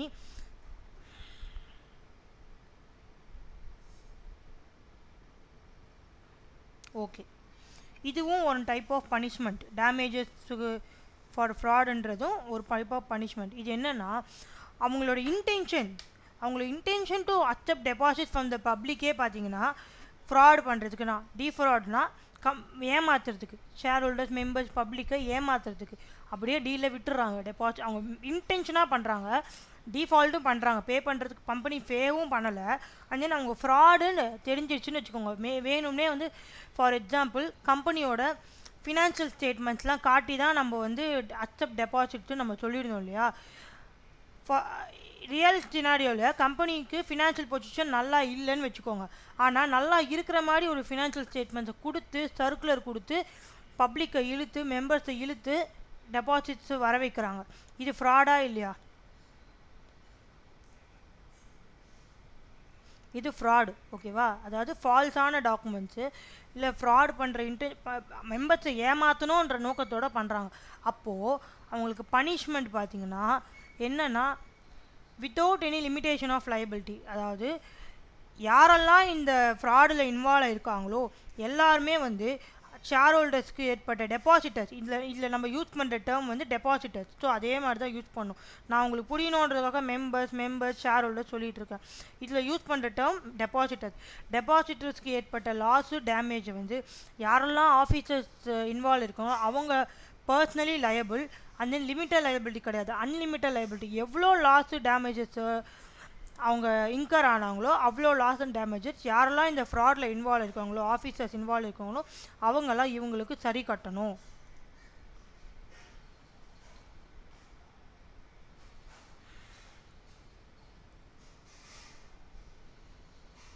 okay, any சூட்டுனா case போடுறது.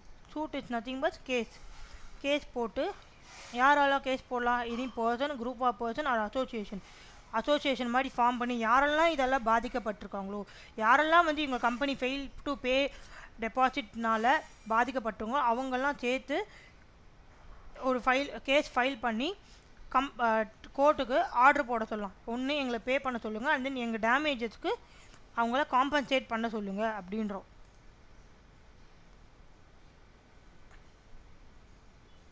So section 76 acceptance of deposits from public by certain companies. இங்கே பாருங்க R கொடுத்துருக்காங்க 100 crore or 500 crore turnover.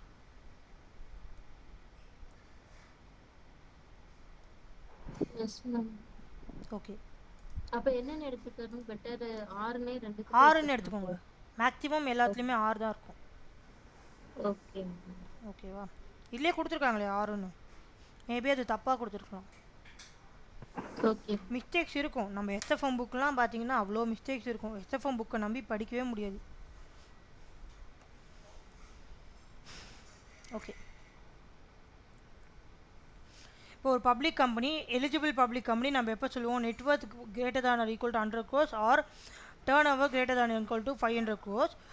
அவங்க என்னென்ன பண்ணணும்னா that such company shall require to obtain rating. நம்ம சொன்னோம்ல கிரெடிட் ரேட்டிங் வாங்கணும், இன்க்ளூடிங் நெட்வொர்த். லிக்விடிட்டினா அவங்க எவ்வளோ தூரத்தில் கேஷாக கன்வெர்ட் பண்ணுறாங்க, அசட்ஸை வந்து கேஷாக கன்வெர்ட் பண்ண முடியணும், எவ்வளோ சீக்கிரத்தில் பண்ணுறாங்கன்றது தான். ஃபார் எக்ஸாம்பிள், எல்லா காசுக்கும் அசட் வாங்கி வச்சிங்கன்னு வச்சுக்கோங்க, ஷேர்ஸ் வாங்கி வச்சிங்க. இப்போ அசட்டை ஈஸியாக விற்க முடியுமா, ஷேர்ஸை ஈஸியாக விற்க முடியுமான்னு கேட்டிங்கன்னா ஷேர்ஸ் தான் ஈஸியாக விற்க முடியும். எக்ஸாம்பிள் தான் சொல்கிறேன். அதுக்கு பேர் லிக்விடிட்டி. ஈஸியாக விற்க முடியும். இன்றைக்கி நினச்சா இன்றைக்கி கேஷ் வேணும், என்கிட்ட எல்லாமே சொத்தாக இருக்குது, அதை நான் வந்து எவ்வளோ சீக்கிரத்தில் கேஷாக கன்வெர்ட் பண்ணுறேன்றதுக்கு பேர் தான் லிக்விடிட்டி. எவ்வளோ என்கிட்ட பணம் வந்து புடலுது அப்படின்றது தான் லிக்விடிட்டி. ஓகேவா?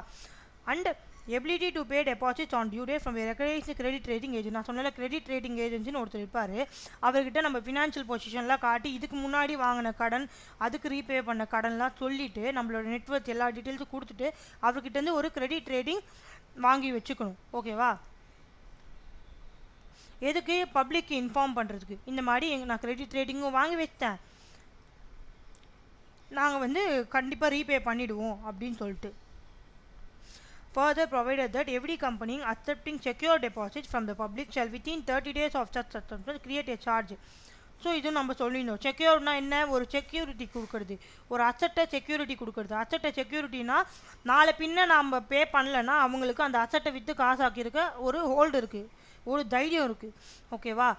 அதுக்கு நம்ம செக்யூரிட்டி கொடுக்கணுன்னா என்ன பண்ணணும்னு சொல்லியிருந்தோம்? சார்ஜ். அவங்க நேமில் ஒரு சார்ஜ் சர்டிஃபிகேட் கொடுக்கணும். இந்த மாதிரி நாங்கள் ரீபே பண்ணலன்னா இந்த அசட் உங்களுக்கு அப்படின்னு நம்ம கொடுத்துட்றோம். ஒரு ஒரு டெபாசிட் இருக்குது. ஓகேவா?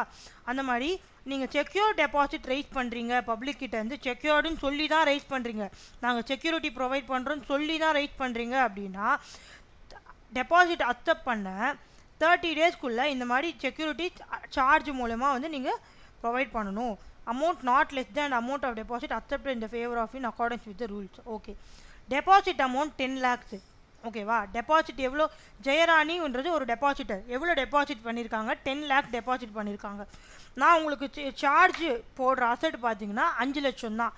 அப்படி பண்ணலாமான்னு கேட்டிங்கன்னா பண்ணக்கூடாது. எவ்வளோ அமௌண்ட்டு டெபாசிட் அக்செப்ட் பண்ணுறீங்களோ அந்த அமௌண்ட்டுக்கு ஈக்குவலான இருக்கிற அசட் மேலே தான் நீங்கள் சார்ஜ் போட்டு கொடுக்கணும். ஓகேவா? ஸோ நீங்கள் ஜெயராணி 10 lakhs டெபாசிட்டர் 10 lakhs கொடுத்துருக்காங்கன்னா நான் 10 lakhsக்கு மதிப்புள்ள ஒரு அசட்டை தான் அவங்களுக்கு செக்யூரிட்டியாக கொடுக்கணும். அதுதான் சொல்கிறாங்க.